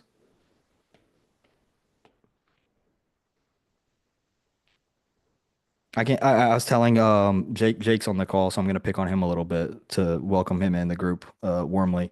But I told Jake on the call, I said, listen, I spend an hour with everybody that comes in the group. If I don't have calls afterwards, I spend a lot longer. And I said, I tell everybody the same thing. The problem is that you're gonna get this information, it's gonna motivate you, hype you up. You're not gonna be consistent, it's gonna fall apart, and you're gonna go right back to your old ways, like a dog back to its own vomit. I said, please don't be that person. And I tell everybody that, please don't be that person. And then I get a notification 2 weeks later or 2 months later, so and so left the program, and I haven't seen them on a single call, or they don't even book the welcome call. Oh, I love that you do group calls. Never comes. I love that you have a one-on-one kickoff call. Never books it. I love that you have a program that I can learn. Never use it. I love that you have assets I can have. I can check the utilization rate. Doesn't download it. Oh yeah, Alec, this program wasn't for me. I'm like, yeah, it wasn't for you. I can't make a machine that wipes your butt and helps you blow your nose. Of course, it's not for you. I don't know what is for you. Maybe, in-house living assistance, but it's not me. So you're taking them through this process with this sales CRM. They're getting contacts. Their contact list is increasing. Contacts going up. What are we doing? Promos, quarterly promos, monthly promos. What's his name? Alex Hormozy talks about a phenomenal way to do a promo. He says, have a core offer, rotate every month a different benefit. When you come in for, and somebody give me what you think is the most boring industry ever, and I'll show you how this works. Let's look at repeat ones, or we can even do one-time ones. But yeah, give me as boring as a promo you think there is, or boring as an industry as you think there is.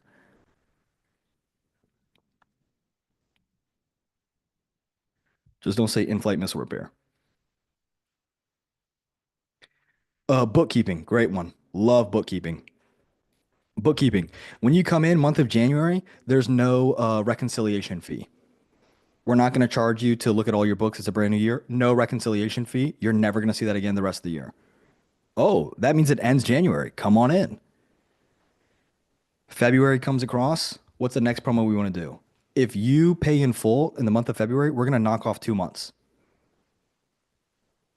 Ends February 28th, 29th. You hope it's a leap year, right? I don't know, be corny with it. March comes along. When you come in, if you pay for the reconciliation and the upfront fee, maybe we knock off 2 months, or maybe that's too similar. Let's move that out to December. And let's say, hey, when you recommend a friend to us, we're going to knock off a month for you. Even if we don't close them, just send us 5 contacts, 5 business owner buddies that you have, because business owner buddies know business owner buddies. You just send us a list of 5. that they're actual contacts we can verify, even if we don't close any of them, we'll give you a month for free. You can come up with the promotions don't have to be, hey, when you give me money, I'm going to literally reverse your age and take you back to 18. It doesn't have to be something crazy like that. You know, you paid $1, we're going to give you a mansion. You don't have to be crazy like that, but you can have deals that incentivize people all day long. I was talking with Steph last time because it was an idea that was like so stupid, but it made me laugh because I go with my wife all the time to get pedicures because my toenails grow crazy, but also it's like just super enjoyable, and I hate cutting my toenails. So I'm like Steph, like how many times does a nail? Think about this: how many times does the lady go in to get her nails done? The boyfriend, husband, fiance has been dragged along, and he's just sitting there. And they can just look over and be like, hey, boyfriend special, man special. When you come in with a woman, we'll give you a pedicure for 15 bucks. I'm like, 15 bucks? And the guy's like, I don't know. And she's like, hun, that is a steal. Like, you have to get that. Right? Well, one of my favorite ones with the restaurant ones was like the girlfriend special, where it's like, if you go to the restaurant and your girlfriend tells you I'm not hungry, it's like, we give you the girlfriend I'm not hungry special. And it's just like it's like a little appetizer tray. Because she's going to be picking off your plate in a little bit, right? It's like those are such great promotional ideas that stand out so nicely.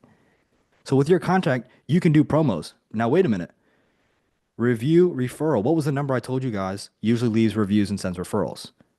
10% is industry average for reviews. So let's say, I think it was 8% actually. Let's just say 10%.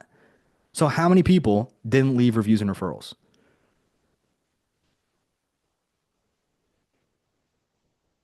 You're going to have 90%. What are we going to do with them?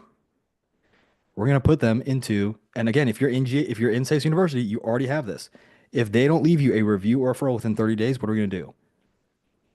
It's called a stale opportunity. If it's sitting in review sent, referral request sent, if it sits in that stage for more than 30 days, we're going to remove them to did not leave review, did not leave request. Every quarter, we run it like a promo. Hey, leave us a review, leave us a referral to just this 90%.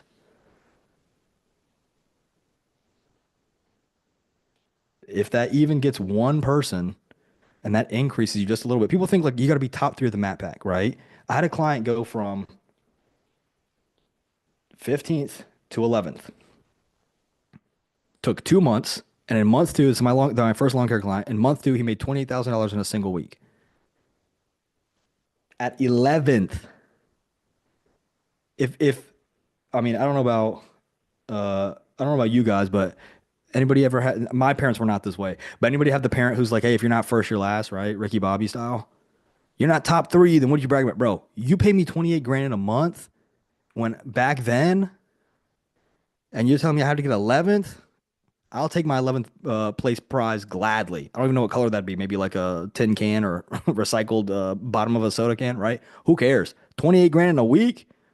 Yeah, right? That would like, when he made that money, I was kicking myself for not having a revenue deal with him. I was like, what did I do? But it's my first client, right?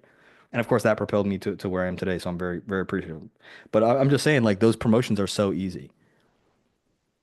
So what you're doing, again, is you are just bridging the gap between marketing Mark and service business Seth. And they love you. Now, here's some things that people don't tell you about marketing. You can lose your job in marketing by being too good. Do you know why? Because if you don't have a system to manage all those jobs and you get overwhelmed, they're going to fire the marketer. Whoa, stop sending me people. Right? Happens all the time. You can be so good at what you're doing that you work way too hard, make them way too much money. With this CRM system in place, that doesn't happen. But let's say it does happen. Who are they going to fire? People always get rid of marketing first. Always. You know what they don't get rid of? Systems. So you can become evergreen if you take this angle. Now, I'm going to pause for a second, take any questions, because I'm going to start like, again, that was very, I don't want to say, well, I'll just say it. This was a very simple explanation. Okay. We're going to start getting into like a little bit more of the technical stuff. If you want to ask questions, go ahead and do so now, but we're going to get into like the very technical stuff. The issue with the technical stuff, or not issue, but just the context of the technical stuff is that They're very value packed, but very short and quick. So we're gonna be moving very quickly now for the remainder of the call. And then I also have questions at the end, but we've got about 20 minutes left. But any questions in the meantime?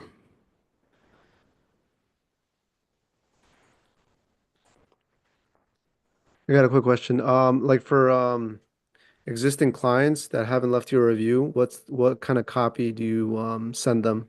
Like after like 30 days, or they become a stale opportunity. I do two things. I want them to feel like a hero, and then I want to guilt them. This is what I do. That's what you want to do, but this is what I do. I'll say something like, you know, Robert, I loved working with you. It was a fun experience. It was a great experience. I wish every client that I had was just like you. If you wouldn't mind leaving me a review, it would help me find more people just like you. Mm. And I was like, oh, yeah. That sounds great. Yeah, that's pretty Yeah. good. Here's Okay. the second one I do. If they don't, then I wait like 2, 3 days. And what I do is I don't say, hey, just following up, can you leave me a review? I assume they're going to leave me a review and forgot. So I say this. Hey, when you go to leave the review, assuming, when you go to leave the review, would you mind just including some of the details that we did so that way other people can see kind of like the parts of it that you liked that we did? Hey, when you go to leave, how we cleaned your property, can you like include some of the actual services that we did if you don't mind? I'm not saying, Mhm. hey, following up. I'm saying, hey, when you go to do it, could you? Because sometimes they honestly do forget. Yeah. And that's why one of my favorite things to split test is the time of delivery. So, like, for example, I have a client who he has a window and he just sends everything between 5 and 6 because he's tracked it and that has gotten his best response rates. That's So, for any everything, for like reviews and for review in general. referrals, yeah, yeah, but not for the quote. He'd do an instant quote, but his voicemail drops 5 and 6. Mm. Okay. Perfect. Okay. And then the last one would be so I'd say that, and then the third one would be um, wait a little bit and you just go, you could say something like, as a small business, it always means the world to us having relationships with customers just like you. If you wouldn't mind taking 32 seconds to leave a review, it really helps businesses like ours during slow times. So I'm kind of Mm. guilting them a little bit. Yeah. Now it is true, but you can kind of milk it a little bit if you want. That's separate from the other two that you were sending, that you were mentioning? Yeah, Okay. you can space that out maybe like a week or so. Okay. And then you can do ones like, hey, when you leave us a review, you're entered into a raffle for a promotion. Doesn't have to be a positive review. Again, we've already done the FCC compliant review gating earlier in the process. Yeah. Okay. You could say like, hey, technically you could leave us a scathing review and you could still enroll in this raffle or something. Mhm. Because again, how much money would you pay for 5, 10, 20, 30, 40 reviews? Yeah. Now you can't pay for positive reviews, but you can incentivize people to leave a review in general. Yeah. When you're openly, I'm using my language very carefully. When you're openly requesting positive reviews, that's where you get in trouble. But if you're openly requesting reviews, you're good to go. Now, who you request them from and how you determine that, that's what my um, FTC compliant Google review gating software does or automation does. Perfect. Thank you. Yeah. All right. Are you ready to blast through the last piece? Final piece, final stretch. All right. Building your sales machine. What I typically recommend, and we're going to cover pricing for building your sales machine. There's two things that you can do. Actually, let me not even do that. Let me say you have your sales and your fulfillment CRM, right? Sales, fulfillment, CRM. So remember, you have three components: traffic, sales, fulfillment. Sales will have a CRM. Fulfillment will have a CRM. If you want to, what I do for my clients is we have, like for Grant and I, we have two versions of a snapshot. We have version 1, which is all of this is in GHL. And then we have version 2, which is GHL, which plugs into Zapier, which plugs into third party CRM. Those are your two options for the actual structure. So we can go that's where it gets very hairy. So for your product development, we're going to cover that in just a minute, but that's basically the structure of what we do. Now, this is really nice for conversion because if somebody has a third-party CRM, they're not going to want to toss it for your one piece, right? So we're going to get into the micro offer in just a minute.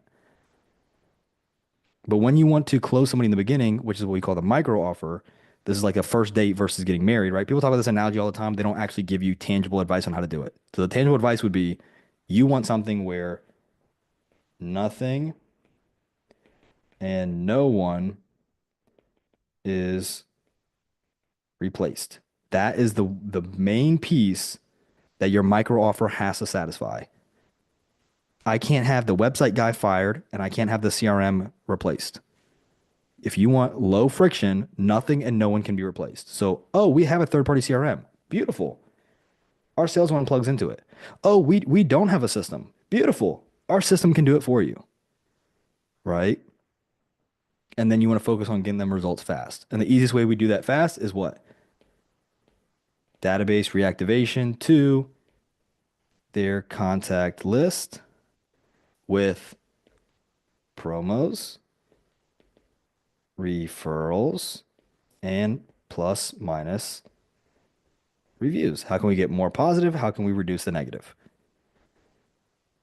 You run a campaign like this over the course of a month, you can do the whole thing for under 50 bucks. You can charge $100 because that is going to be a lot cheaper than charging $300 to $1,200. So you can say, hey, let's start here. No commitment one time. And I'll show you how you can even pitch that in just a second. But no commitment one time. Now, for the actual sales system, what I recommend charging is between $300 and $1,200. Big range. How do I pick? If you're doing low ticket recurring services, nail tech, lawn care, chiropractor, you're probably in the $300 to $500 range. And the way that you're going to increase your pricing is by really leveraging the fact that you want to focus not on one ticket, but on client lifetime value. So if I clean one time, $250. If I can get them to clean every month for 10 months, for a year, oh, now we're talking about a $3,000 client. That's a big difference, right? But starting out, you might have to start at around 300 and then you can work your way up to 500 plus. Now, if you go too cheap, you're going to really turn off people who are working in the higher ticket industry. So I had a client who was in the roofing space and he went to work with somebody. He said, oh, it's 800 a month. And the guy said, oh, that's it? And he was like, oh, I messed up. And I was like, did he close? He said he closed. I said, well, listen, you actually didn't mess up because if it were too cheap, he'd be turned off by it. If you want a luxury car, you're not shopping at Toyota. If you want a luxury car, you're not shopping at Kia, right?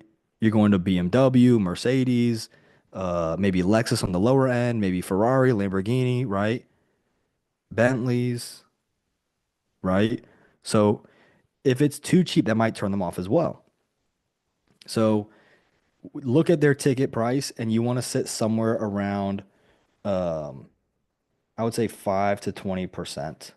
For 5 to 20, start on a little bit lower with your first guinea pig clients, right? Your first 5 clients. And then you want to take them through the I believe I'm spelling it right, Westendorp pricing model. And what I basically tell them, here's the quick answer to that, right? You basically ask them, hey, listen, you and I work together way cheaper than I know I should be charging. I'm not going to change how much I'm charging you. Can you just tell me how much you think this is worth? And they'll just tell you, oh man, you're not changing my price, right? I'm not going to change your price. You charge me 300, I gladly pay 800 bucks a month. Great, that's my new price. And you deal with your 5 guinea pig clients, and they will tell you the numbers. I would have paid 800. I would have paid 600. I would have paid 400. I would have paid 750. Great. Sounds like 600 is going to be my sweet spot. That's all it is. Pricing, just literally, this is what Van Westendorp tells you is I think he gives you like 4 questions to ask. It's basically like how cheap is too cheap, how expensive is too expensive, and then there's a few other questions. But that's basically what it is. Like, what's the lowest you would pay before you start wondering, like, is this actually quality? What's the highest you'd pay before you're like, why am I paying this much more money for it? And they'll give you the range. And then you just find a sweet spot in the middle of the range. That's it for pricing. Once you've established your pricing, you can try to move up until you've got about 15% of people giving you what's called price resistance. Price resistance is, I love it, but it's too expensive for me. When you're sitting about at 15%, you're probably in a sweet spot. But even that price resistance, if you focus on this, you're golden. And what you'll see is it usually falls in this range. And that range usually falls within this range of what you're helping make them. So that's just the fast and simple with this piece, right? Now for the contact, yeah, 5 to 20% of a monthly recurring or monthly income. No, not of a single ticket. Yeah, just monthly income. So if they're making like 10,000 a month, 5 to 20% is within the ballpark of probably what you'll be able to get away with. Now, if we look at contact minimum list, what I'd recommend for your DBR depends on the ticket, but I'd recommend for higher ticket, no less than 50. For lower ticket, I'd probably say no less than maybe 100 to 150. And this is like really low stuff. I had a guy had 50, ran a DBR campaign. They landed 2 jobs. One was like 38,000 and one was like 12 to 14,000. He made 50K off of 50 leads. And by the way, that's 48 no's. 48 no's. And they only did, I think, 3 follow-ups. If you had done 8, maybe more, maybe no difference, but three messages, that's it. And if you're like, what are those dream messages? It was basically just reaching out like, hey, we're growing our business. We're looking to work with more people, willing to work with you guys on pricing. Like, who is, have you considered, expanding your property? Have you considered remodeling your home? That was it. Notice these are past contacts, which means they've remodeled with him before. So if you're like, oh, it's a 1 ticket thing, not always. And the next one was like, you have referrals, right? Whatever. But it wasn't anything ridiculous. It's just most of the time people are so afraid to just talk to people. So look for 50 for your higher ticket. I'd probably want to go, the higher the better, but somewhere in that range.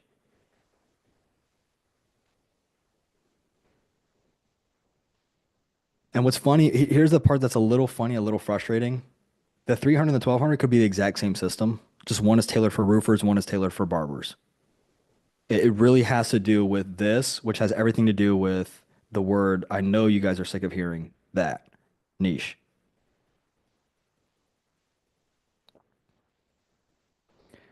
I'm going to show you really quickly. This is still part of it, right? Before we go into developing your product and finding high trust $0 clients. I want to show you guys this equation very quickly because a lot of people argue with me on like the niche stuff. So here's the very simple formula. You have price margin or profit margin equals what's the formula for profit margin?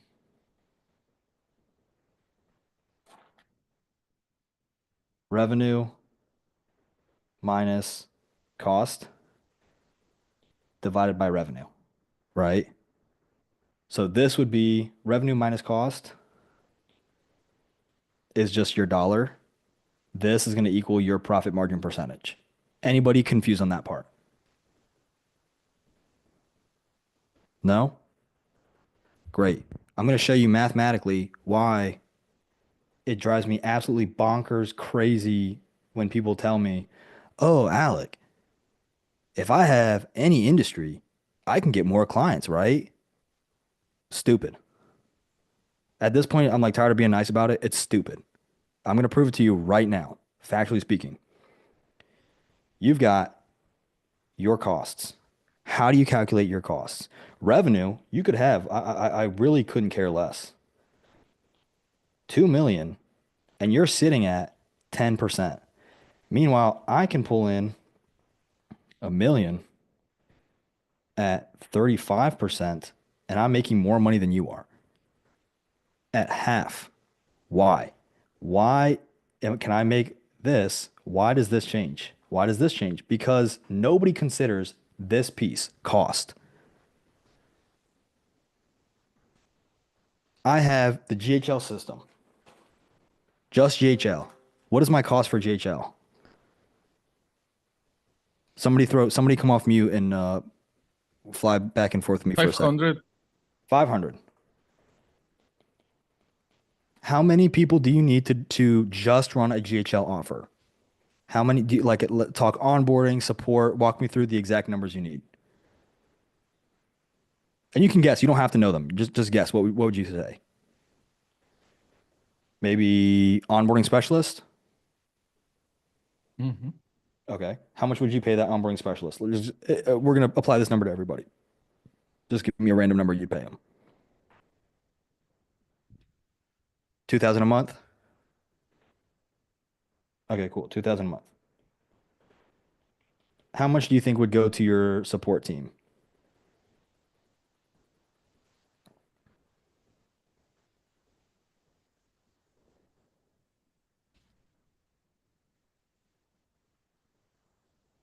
How many people do you guys think you would need for a support team once you onboard a client? Let's ask that question.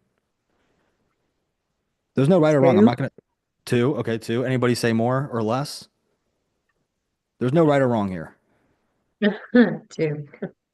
Let's say two. Let's say two support people because you did a simple onboarding. The onboarding was done well. Let's say two. Let's say they're at 2,000 a piece. Let's say 4,000 support. Let's say one manager. Is that fair? And let's say the manager is maybe 3,000, right? And we can change these numbers. I'm not going to change them for the other industry. Let's just use these numbers for example, right? Mhm. You're paying this regardless. So what you're going to see now is this is for one offer because this is an onboarding specialist. These are support people. Let's go ahead and do what everybody and their mother thinks is a great idea. Let's go ahead and add more services. Let's add SEO and let's add social media marketing and let's add organic social media. And let's go ahead and let's say we want to do this for multiple services, multiple industries. So maybe we have somebody who is really good with the blue collar guys, and let's say we have somebody who's really good with the white collar guys. Do we see what starts happening? You're not Money, going to make anything. money, money, money, money. And then these guys are going to increase your management because you have more people to manage. Rule of scope of control, 3 to 5 people that you can effectively manage. This is something that is extremely highly studied in the military. 3 to 5 people is what you can effectively manage. Now, it depends on the frequency, but if you're talking account management, if you're talking about managing people that you are working with on a regular basis, it's 3 to 5. We're not talking about the support elements. You're talking 3 to 5. So it becomes highly, highly complex very quickly. So what's going to happen? Well, if we come back to this equation that we have, your formula of revenue equal or profit margin equals revenue minus cost, cost actually has a factor in there.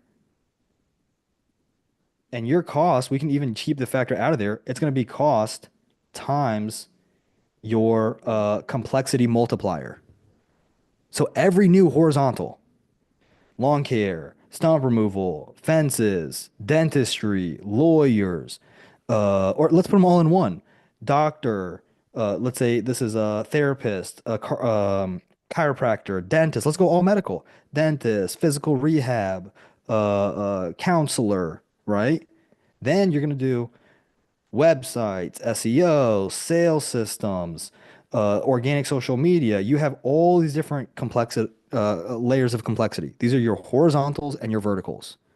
Horizontal is multiple industries. Vertical is services within an industry, right? Nobody wants to consider the multiplier of complexity. Drives me absolutely crazy. And the reason why, I'm going to show you an illustration. And I have to go through this every time. If you're like, Alec, you talk about this all the time. It's because people still come to me arguing this with me. This is why, because it's like they did this experiment, right? They did this experiment with these kids. Have you guys seen this on YouTube or Facebook, right? Maybe one of your like grandparents who keeps falling for AI shared it or something. And they have this experiment where it's like, okay, here's a piece of candy. If you don't eat it when mommy and daddy leave, I will come back and give you 2 pieces of candy. And what happens? They eat it right away. And then they go, oh, you could have had 2. And what happens? Ah. This is what happens. Red is your unspecialized industry.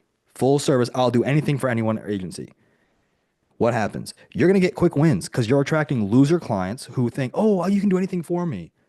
Oh, I just need a car quick. Give me the cheap $2,000 car that's going to break in 2 weeks. You can't scale that up because what happens? I have a case study here, a case study here. I've helped a funeral home do this, a lawyer do this, and a dentist do that. Meanwhile, I'm over here saying we helped a lawn care agency make this much money, landscaping agency make this much, landscaping lawn care to make this much, landscaping lawn care make, who are they going to go to? Me or you? They're going to come to me. And who's going to charge more? Because I have more proof of concept. And I'll prove it to you right now. If Heather, you're off mute, so I'll make you regret participating, but that's okay. So Heather, you have two scenarios. If you give me $5,000, you have a 20% chance that I will give you 10,000 back. Or you have an 80% chance that I can give you 30% or $30,000 back. So 20% chance that I'll give you 10K back, or an 80% chance that I'll give you $30,000 back. Which option would you prefer? The 30,000. Right. So if I have 4 case studies proving that I've made people over or an average of 30,000 back, or if I have one measly case study where I made somebody 10K and got lucky, which one do you think they're going to come to? Now, what if I do this, Heather? What if I say it's 5,000, 20% chance I'll give you 10K back? But what if I say, Heather, now it's 7,000 for the 80% chance at 30,000? Would you still take that one? $2,000 more, 80% chance, but $30,000. Yeah. So now she just told us she would gamble her money away for a bigger chance and better odds at a Yeah. higher cost. Right. That's the benefit of case studies. So when people tell me, oh, I can take anyone that's coming to me, you 100% can. Here's what's going to happen. You are giving yourself the dopamine of saying, I'm going to take the candy now. And when mommy and daddy come back, don't worry, I'll just find another one single piece of candy laying around under the couch somewhere. Here's where it gets bad. Here's where it gets bad. For you to manage everybody, you're going to have your structure put in place. You're going to have more people, more jobs, more outsourcing. You're going to be pulled in different directions, or you're going to have more and more team. So what's going to happen is you might get your quick wins, but your profit margins are going to be eaten over time. Don't trust Right. a word. I told you guys before I did this, don't trust a word I said, right? Go look at Promethean's most recent study. 16%, only 16% of digital agencies have a profit margin above 20%. Oh, I saw a random guy on Facebook on the GHL group, and he made 8,000 in a couple of months. Let me know where his profit margins are in about 12 months.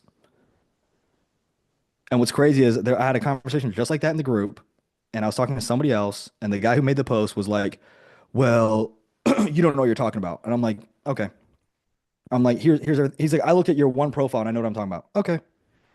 I'm like, here's all the numbers, here's everything, and I've got partial ownership. He's like, oh, partial ownership. I'm like, yes, you don't understand how that's how the rich get extremely wealthy, right? It's partial ownership. Like, Bezos doesn't even own majority stock in his own company, right? Elon Musk does not own like this. This is how these guys make money. It's assets that make money, and they're helping scale it by adding value to other people's wallets.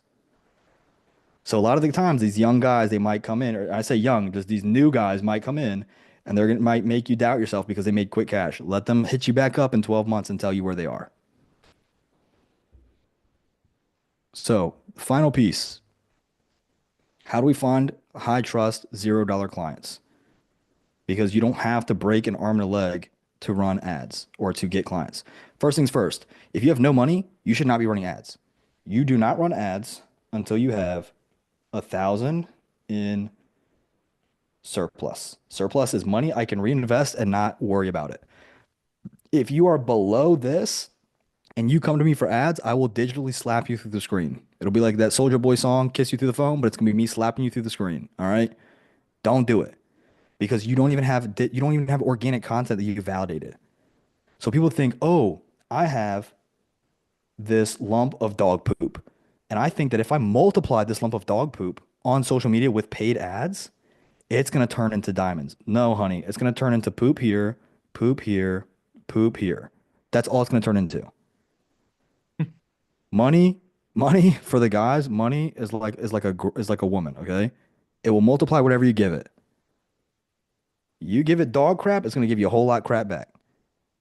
Now, you give it great value. You give it great metrics, views, engagement, positive comments, and you give it some money, you're going to get a lot more views and you're going to get a lot more money.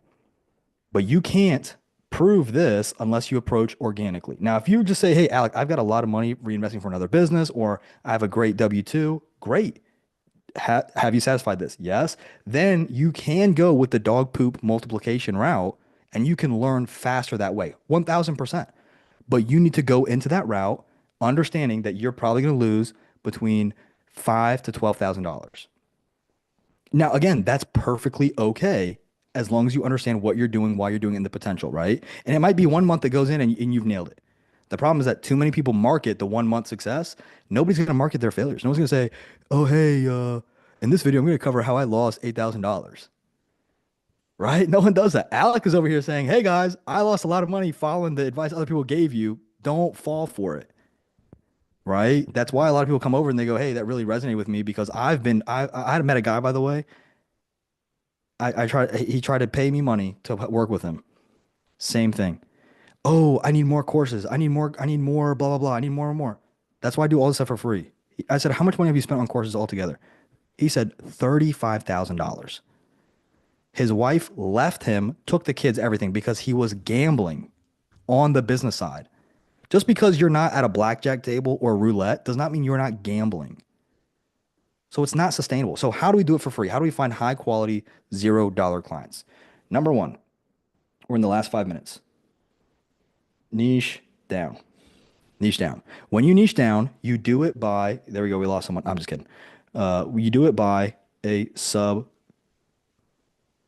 community. Always a sub community. Why? I'm going to show you how to create your own funnel. I'm going to create websites for you. This is a great example. I'm going to create websites for you. Cool. Anybody seen JHL's new feature? What is their newer feature? AI-based funnels, right? Oop, you're out of a job. I'm going to create automations for you. Anybody see JHL's new feature? It's not great yet, but it will be very soon. Oh, we have AI that can now create automations for you. Oop, you're out of a job. And I tell people, I warn people, and I have to like put down my phone and walk away from my computer sometimes because people will still argue with me after their 2 months of experience.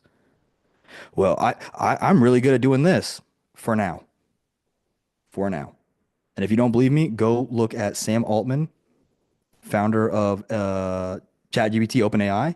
Go look at what he said for businesses. He said, when I created ChatGPT, I thought this is what's going to happen. 90% would build with AI to scale.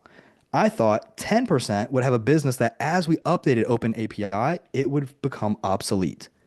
Does somebody want to guess the numbers that actually took place?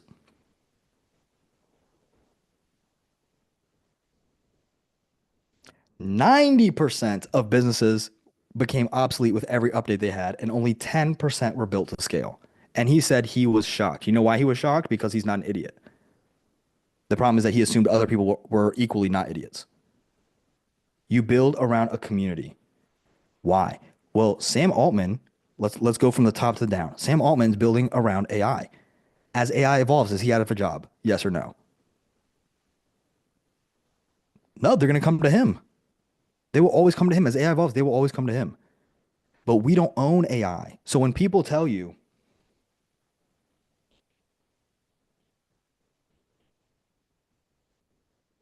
this load of horse crap, run.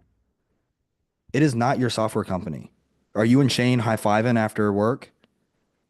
No, you're not. This is not your software company. You are reselling GHL. That's it. Let's make that abundantly clear right now. You're reselling GHL. So what then becomes your actual offer? Your intellectual property is the snapshot. That is your intellectual property. It is your snapshot plus your process. That's it. You have a process, it becomes templatized. As you increase the templatized, you document it via your process. This is your IP. Because check this out, as GHL evolves, your snapshot and process are going to evolve. We have AI agents. Who do you think the landscapers are going to come to?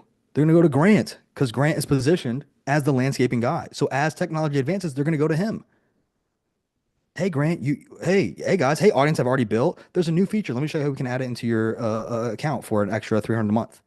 This is great because I now don't have to pay so and so at 3,000 a month to handle the calls, right? Oh, I create AI bots. Well, we have AI agents that's going to take over soon. Oop, out of a job. Unless you own the software, you're SOL. This is why people say high levels of scam because people are telling you, oh, it's your own software company. How many of the big scam affiliates you hear that saying that? Oh, you run your own software company. You run your own software company. What's funny is those big scam affiliates go look at their reviews and testimonials. I'm not going to give you names. Do it on your own. Go look at the testimonials, copy the image of the testimonial, save it, go to Google, upload it, reverse image search.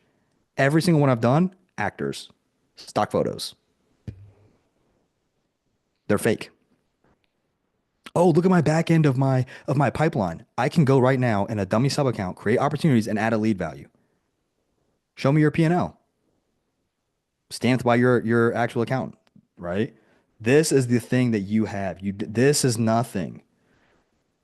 So the way you develop this is around the niche. And I'll cover this in 10 seconds. Who you work with tells you the problems and the solutions. Problems, solutions. What you're going to do is you're going to identify the gap.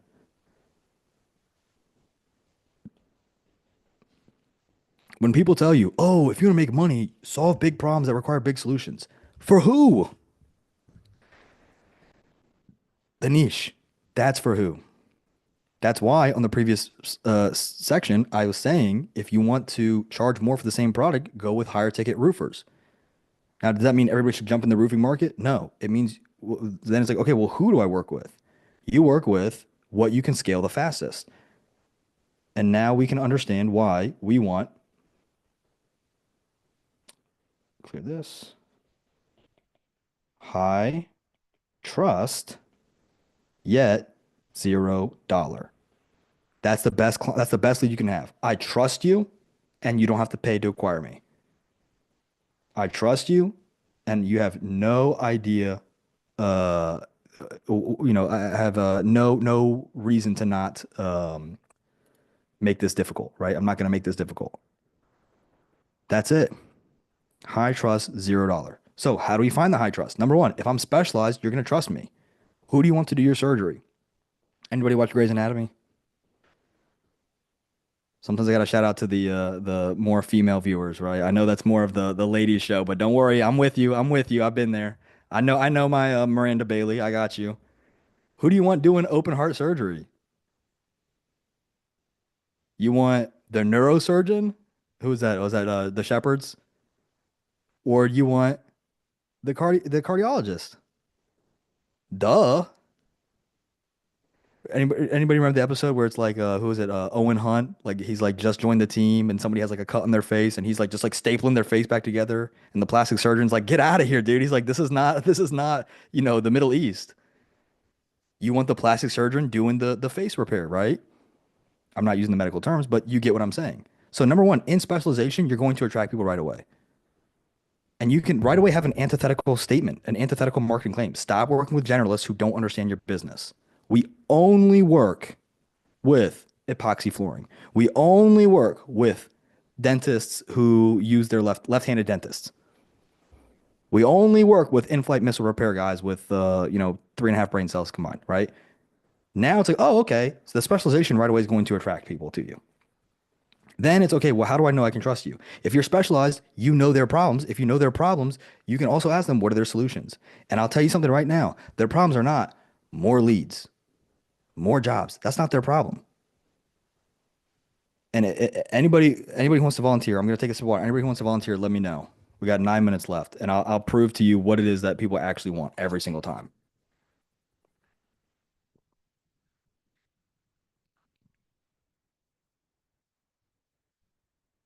No takers. That's fine. This is what it is, right? You actually don't want more money. You want what money can afford you. That's what it is. I want more jobs. Why? Well, let's talk about the blue collar guys. Well, I go and this is where it really does get almost therapeutic. It really does. I want more money. Why? because I'm this tough man and I want my wife and my kids to see me as a strong provider, but I also want to be present in their lives. Ooh, ooh. When you see this halfway, piss poor written, embarrassing copy, we're going to get you more jobs. You think that resonates with anybody?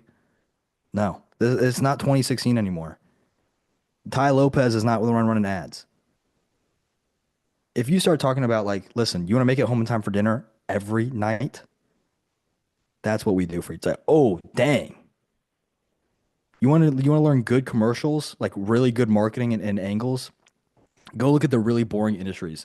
There's a gum commercial. I can't remember which brand it is, which is I think it was can't remember which one it is, but maybe you guys remember it.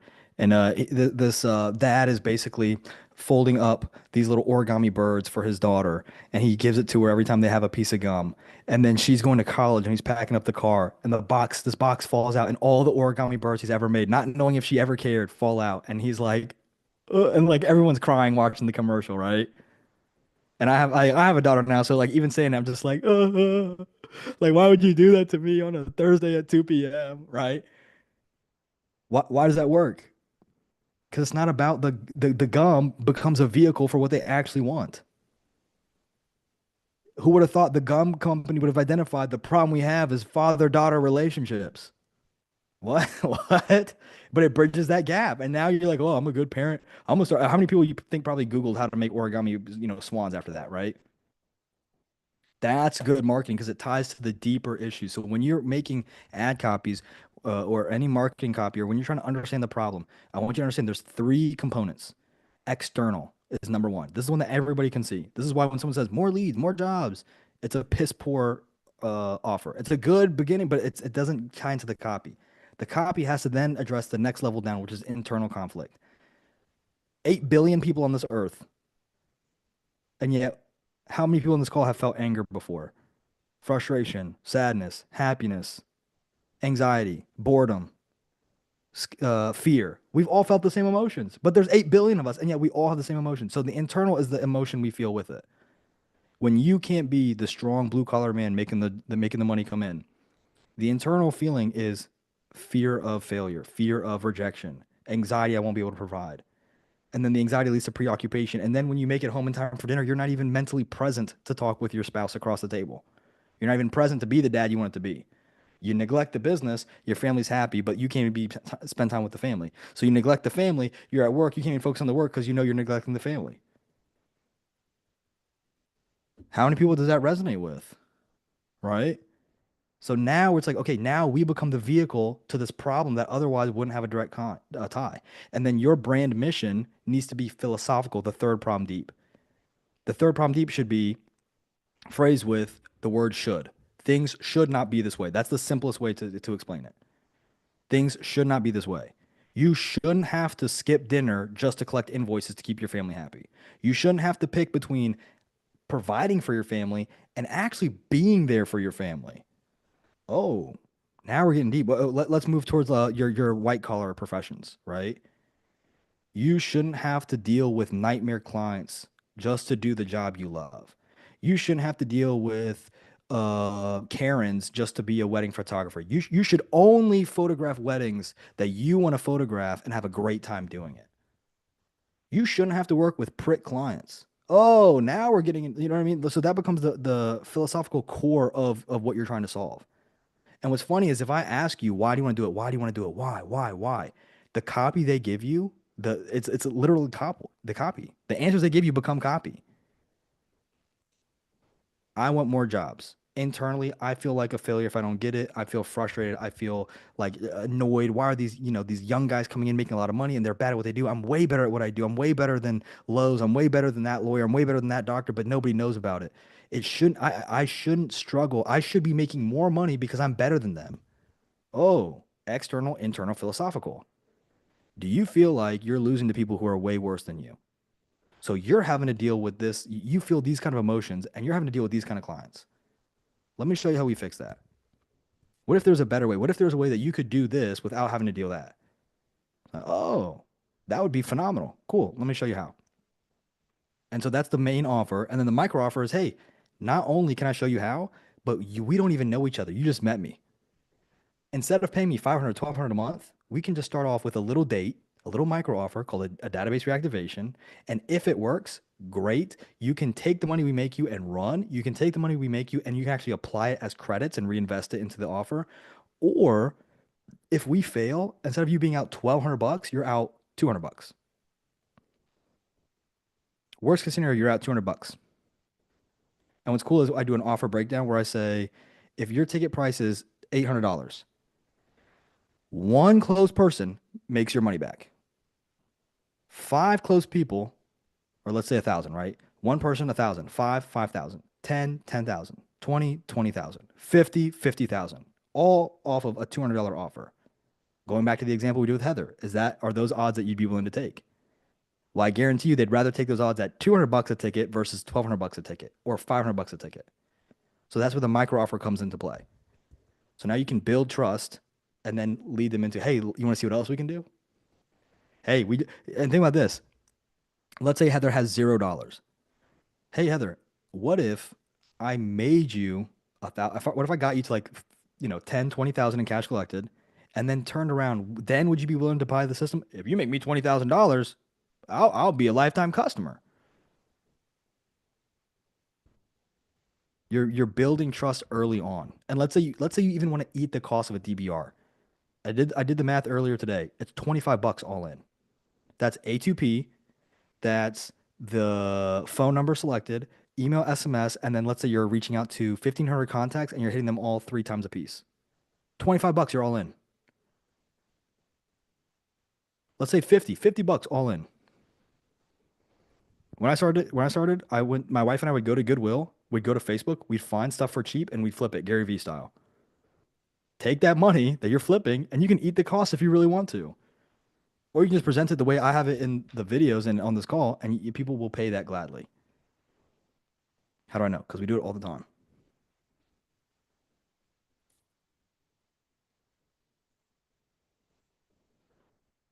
So the final piece is, how do we actually find these high trust $0 clients?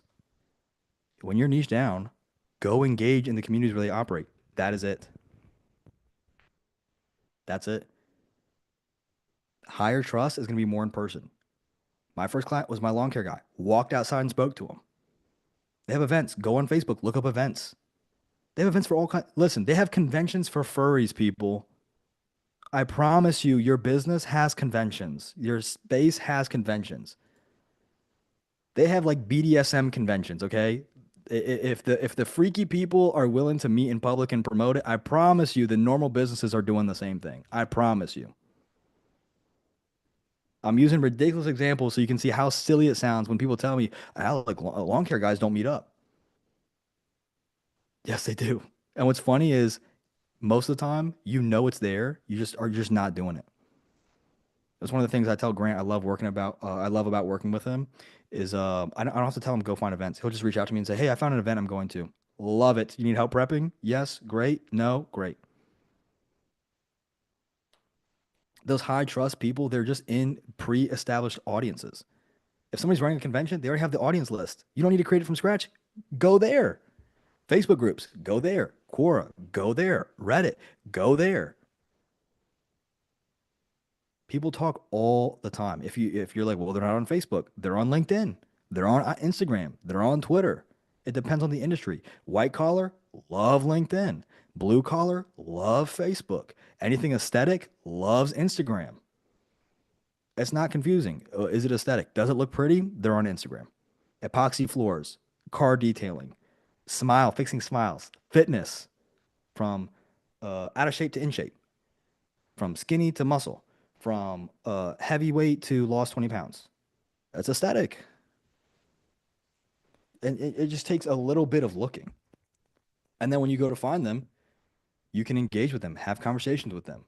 When you go to events, people ask you all the time, what do you do? Oh, hey, you got your own lawn care business? No, I actually help landscaping businesses double how much a client is worth within 90 days or less. Oh, how do you do that? Or, here's the one that you guys aren't expecting me to say. Oh, cool. I hate you people. Shove off. Great. Go to the next one. One of my favorite things about sales is that people getting into it fail to realize that you're going to get rejected by 98% of people you talk to. There's there's three types of people that are really great for sales, two of which you can't pick. Very attractive women are some of the best salespeople ever. This is not for me. This is like these are go It's look the at the truth.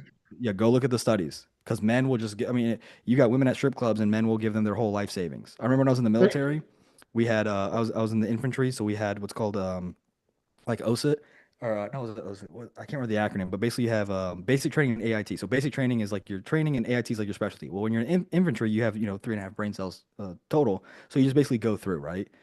And I think it was OSIT, one station unit training, I think. And you take this break between basic and AIT. And I can't tell you how many guys making money, they'd have like, $6,000 in their account at the end of basic. It was like 2 months, right? So they're getting paid 3K a month, about, 4 or 5K in cash afterwards, right? That one day off, they go to a strip club and give all their money away. Well, she said she was going to college.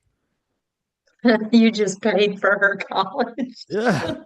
I bet her college gets paid 5 times over every night. Yes, yes. Why? Because it's just statistically proven that attractive women are the best salespeople. Who's number two? Tall, attractive men. Oh, men.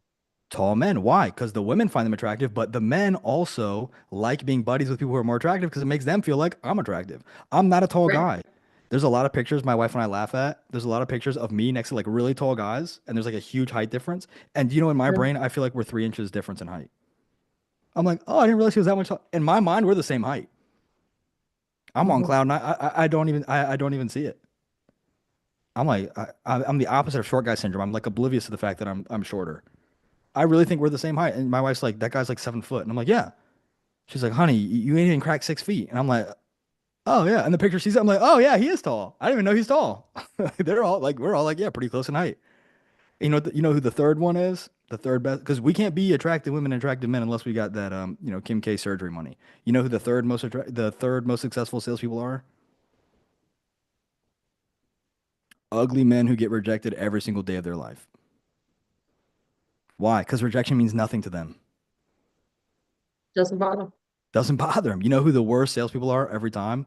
Average looking men, Yep. because they're afraid of rejection.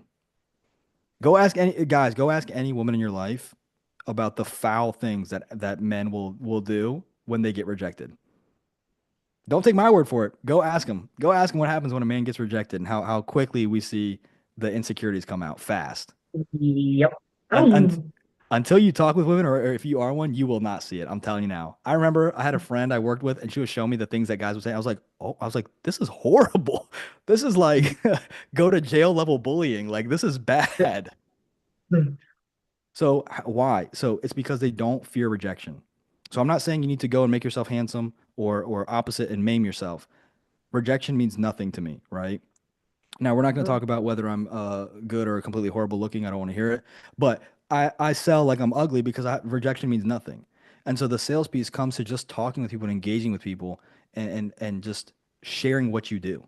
The top of the funnel, the top of your triangle is just people knowing what you do. That's it. That's not going to happen organically if you don't talk about it, make content on it, and then push that content in groups. Let's say Jake has a question on a topic. Hey, I'm struggling with A, B, and C. Hey, Jake, here's usually what I recommend my clients. If you want to have a video on it, I'd love to see it. And you know what's funny? I'll link the video and people will comment under that and be like, oh, send me the video too, as if it's not right there. Oh, can you send me the video? And I'll literally go up, copy it, paste it, be like, here you go. I'm not going to be like, wow, you moron, look up there, right? I'm going to be like, oh, yeah, here you go, right? And they go, wow, you're so kind and patient and you shared so much value. I go, hey, if you want to hop on a call, we can map out your business, your pipeline, your sales conversion pipeline. And then if you love it, you can walk away with it for free. Now it's an education-based sale. Oh, I'd love to map it out. What happens at the end of the call? The problem they had was what? I didn't know how to do this. Did we solve that problem by the end of the call? Yes. Can they walk away with it? Yes. Every solved problem unlocks a new problem.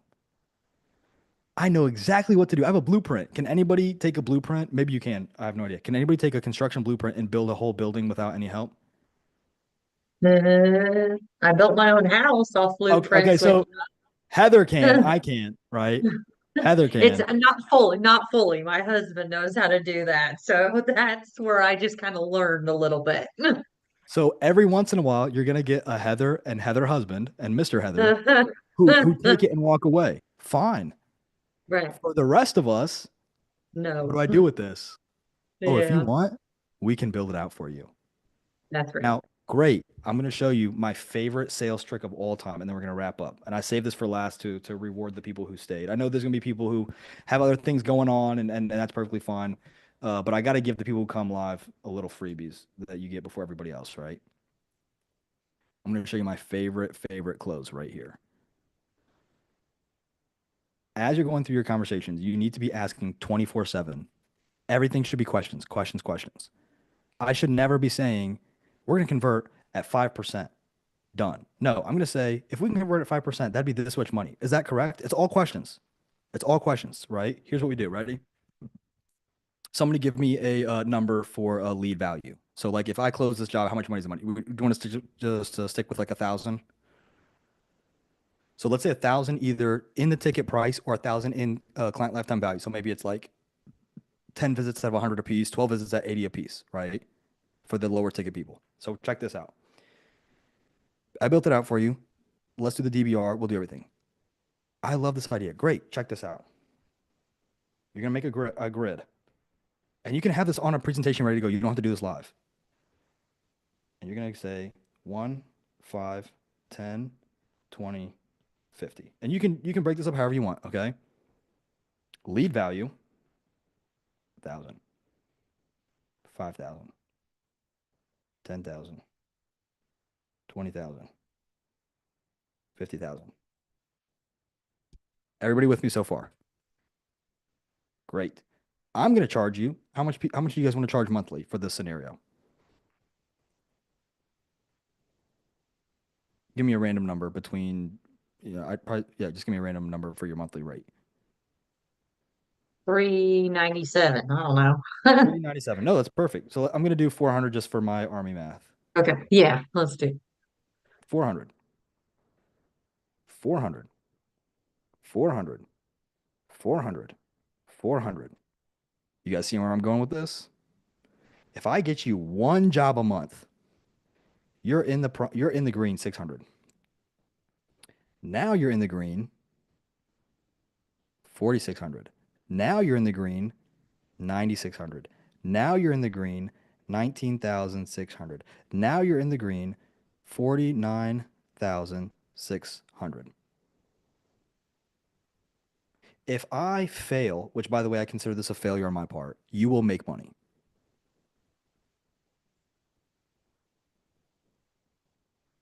If we get you up to the point where you are ranking higher and higher because of the more CTR, the more reviews, the more referrals, the more social proof, the more thing, and we start running ads and everything, this is where you're looking at adding into your pipeline every single month. And they're not going to fight it. Do you know why they're not going to fight it? Because the full process that we're doing, the full process we're mapping out is using their numbers. I didn't say, hey, here's how many leads you're getting. You told me that. I didn't say, here's how much your lead costs. You told me that. I didn't say you're converting this much. You told me that. I didn't say, here's how many you're failing. You told me that. I didn't say, here's how piss poor your follow-up sequence is. You told me that. I didn't tell you how many people are leaving reviews. Google Business told me that. And all I'm doing is getting you to nod your head along the whole way by asking questions. Does that make sense? Yeah. Would you agree with that? Yeah. And I do it on this call as well as my sales calls. Same exact process. My wife's coming home, so my dogs are freaking out. Come here, buddy. It's the same process. That's all you're doing is showing them a tangible return on their cash flow. You got little dachshunds, so they're all whiny. Go ahead, buddy. So any questions on this piece right here? Can you guys see how that process makes sense in the close? You're using their words. You're showing them your process of how you're just going to systemize what they already know they need to do. You're using statistics. I don't have to say you should follow up and clean your room and make your bed. No, I'm saying statistically speaking, 8.2 follow-ups per this source. Statistically speaking, go fact check me. Promethean's latest report, agencies, 16%, only 16% or more are making 20% margins. You can fact check me. So whether you go to Alec, Jesse, Jake, Robert, Omar, Heather, anybody, Steph, anybody, it doesn't matter. That fact is not going to change because I'm referencing a higher, more senior uh, uh, fact providing data driven agency that's providing the actual reports. So I'm using their process, showing how it's going to be perfected. Then I'm saying, oh, by the way, let's look at the numbers. Again, this is failure. Boo hoo. When my first month, I made you $600. Oh no. However will I live? Right? Now, let's say, let's go one step further. We don't even know. I don't have the 400. Or you know what? I like this idea, but I don't know if I'm committed. Cool. I'm not even going to ask you to pay the 400. What if you gave me $100 and we just did a mini test to see if you liked it? No commitment, nothing. Mini test on your DBR. Would you feel more comfortable doing that? Oh, well, do I have to stay with you if I love it? No, you can walk away, take all the money with you. What most of my clients do is they take the sheer amount of disgusting money we make them and they reinvest it. Sometimes people walk away, very rarely, and never do we fail. We're actually going to, and you can even say that. We will stay with you. We will spend, because remember, the $100, you only need about 25. We'll stay with you until we make your money back. How? Because I'm going to dump the other 75 freaking dollars until I get a client that's going to make you your money back. Worst case scenario, I dump the full 100. I don't tell them I'm failing. I dump the full 100 into following up and campaigns and longer sequences until it converts one person. And then I can either cut my ties and keep the fact that I have a 100% conversion rate or 100% success rate, and I can stay that way, or I can cut ties with them and leave. But either way, I never have a fail rate because I'm taking that path. This is why I'm going to wrap up, but this is why I believe 100% going all in on the sales system. Because you can pitch to just marketers, you can pitch to just a service-based business, you can pitch to marketers who focus on just a certain avenue. Because who are they gonna come to? They're gonna keep coming back to you. So make sure it's on a sub community. With the sub community, just look at who everybody's targeting and go one level deeper. Anybody ever heard, oh, you don't need to niche down? We did an SEO agency in 2005 and it's going great. Yeah, because in 2005, it was just marketing. And so one level deeper was just one avenue of marketing. Well, you don't need to niche down. We did local GBP in 2012. Yeah, because in 2012, everybody was just doing SEO or PPC. Social media marketing wasn't even a thing yet, so they just niched down. Well, in 2016, we have an ads course for Facebook. Yeah, because it was the first year that social media ads were even a thing for Instagram, right? They're just go one level deeper. So if people are saying, hey, I work with marketers, go with I work with marketers who work with service-based businesses. Well, that's not as niche as you said in the other times. Right. It's one level deeper. That's all you have to go. More and more people do that. Great. Look at all your clients in that space. Who are your best ones, your favorite ones to work with that make you the most amount of money? That's your new niche. Go that level deeper, cut the rest. Now we work with marketers who only work with blue collar businesses. Now we work with marketers who only work with this industry. Now we work with PPC agencies who only work with this agency selling this piece. You can get as specific as you want, and that's what's going to happen as the market evolves. So the niching down is never going to go away. The way you do it is just the same, one level deeper. That's it. If you go too deep, that's where you start having trouble.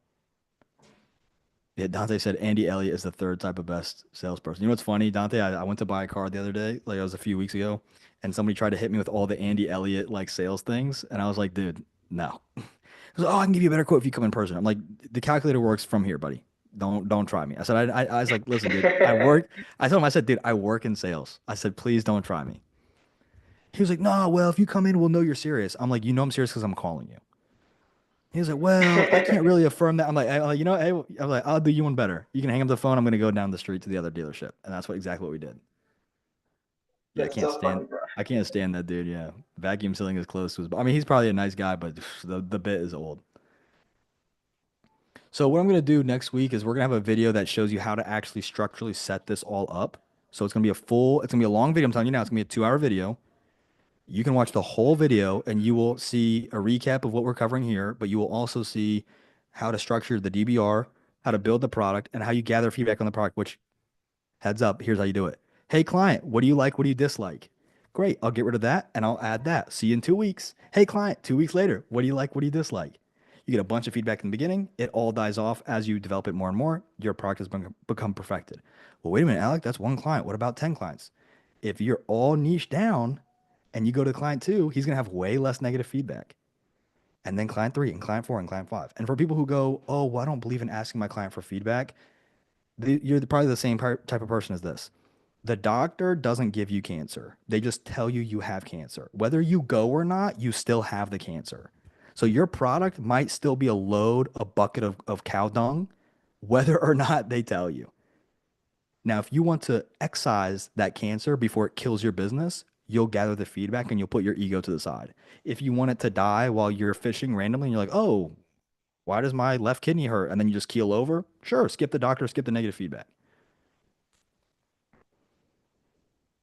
What I'll tell you as we just wrap up, and I'll see if we have any last second questions. This is not a difficult process.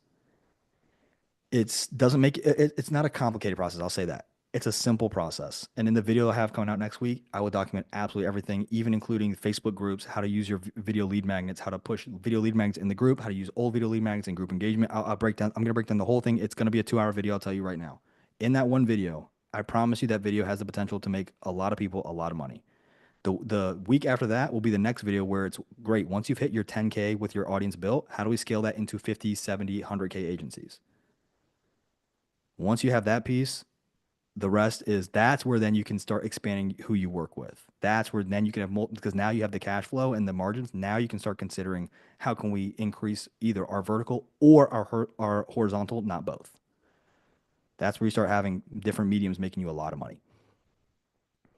But I'm telling you right now, that 2-hour video will have everything you absolutely need coming out next week. And it will have the potential, this model will have the potential to make a life-changing lot of money. And I'm telling you right now, people will still say, it's a 2-hour video. I'd rather spend 8 months twiddling my thumbs and watching 12-minute videos instead of just powering through one video and following everything it tells you. I see it all the time. I have people tell me like, oh, well, you have a course, right? Yes. And it's free with the affiliate. Oh, but you get paid off that. Yes. Well, of course you have a course. That's how you make your money. My brother in Christ, go look at the YouTube. It's all right there.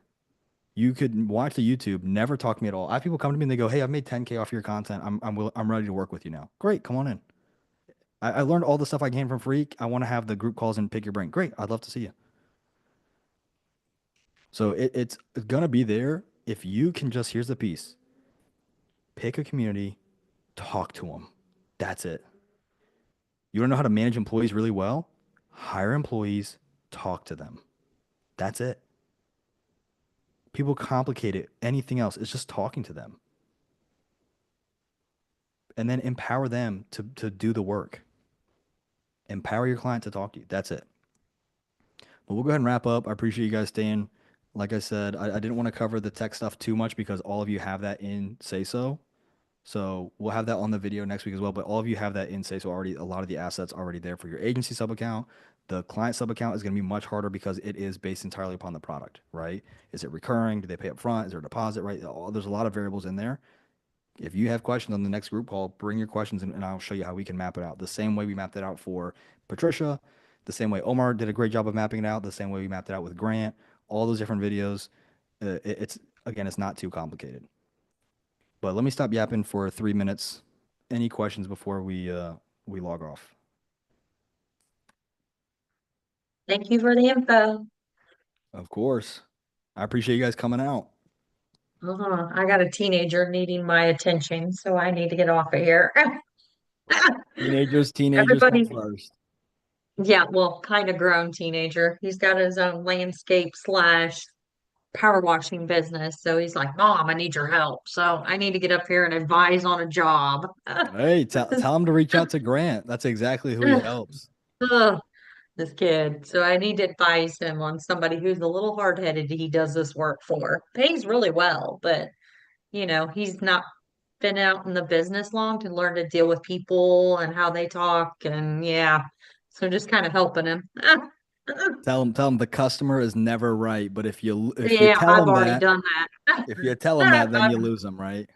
Yeah, well, I think this one, he's just an old, I'm just gonna say it, he's just an old crotchety old man, set Yeah, in his just an old ways. fart. Yep, that's all he is. But I appreciate it. Everybody have a good evening. Hey, tell him to find out the old man's favorite sports team. I just asked him what's his favorite candy. I'm telling you, ask him favorite sports team or Yeah. because you know old men all have like really boring hobbies. Oh yes. You get him on that, and he might get annoyed at how much of a good friend he becomes actually. Right. Bring him But some yeah, Moxie. what's Yeah. that? I said bring him some Moxie. You Oh remember that shoot. soda? That's old Yeah. soda. Yeah. Some Moxie and compression socks. There you go. Oh my gosh. Yeah, there you Hey, go. hey, talk to him about going fishing. Oh yeah, old There men you, love fishing. yeah, well, my son has a boat, so he There might you as go. Hey, there well. you go. Maybe talk about it. He might hate you for it because it might work too well. But yeah, I'll let you go deal with Um, that. thank you guys very much. Have a good one. You too. Yeah, thanks A- everybody. Bye. Any other questions before you guys head out, or are we good to go?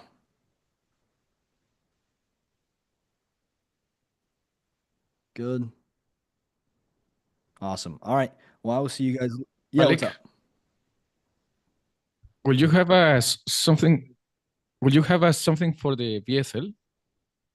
Yeah, I have a VSL script I have coming for you guys early next week. Oh, okay. Mhm. Okay. The easy answer is this: you want a moment of realization, global market pain, agitating comment, something like that, right? They need to make space in their brain for the pain, right? You don't buy a mattress until you wake up with a crick in your neck and now you look like what's his name? Batman. Christian Bale Batman, right? So until you have the Mhm. pain in your neck, you don't realize I need to consider buying a new mattress. Then you look at how do I buy a new mattress? Then you look at who sells that mattress, then you buy that mattress. So with your VSL, what is the moment of realization that you can cause them to have to recognize I need this or I need to replace ABC? Once they have that, you're going to say, hey, you're probably looking for these kind of solutions. So I need to reset how you're looking for solutions. So when you're looking for a solution, you need to make sure the solution does this, this, this, and this. This is how we do it and why we're the best at doing it. Here's what we, and if you want, we can hop on a call and map out your full session 100% free. You can walk away with it. You don't pay a thing. That's kind of Mm, like your CTA. And if you don't want to hop on a call, you can join this group or you can join my page, or you can follow me, or you can DM me, right? Some kind of transitional relationship call to action. okay. Okay. So like if my market is, well, what's your market? I'll give you a quick idea of a market data point. Who are you? Agency owners. Okay, so what's the problem that you want to solve for agency owners? Struggling with EHL, So you're working with what part of GHL? automation, sales pipeline automation. So you're doing the sales pipeline for the agency owners? Uh-huh. So what's the consequence of not having that in place? Not getting conversions or more clients. Right. So then I'd say, why do they want more clients? And you'd say they want more money. And I'd say, why do they want more money? And they're saying because they don't want to work a 9 to 5. Why don't they want to work a 9 to 5? Because they want to get paid off of their skill set and they want to live their own agency lifestyle, right? And then I'd find some kind of market data that talks about how many people fail because they don't have the margins, like the Promethean report from 2023 or 2024 that says 16% of agencies are above 20%, 84% are below. They don't have enough money to do it.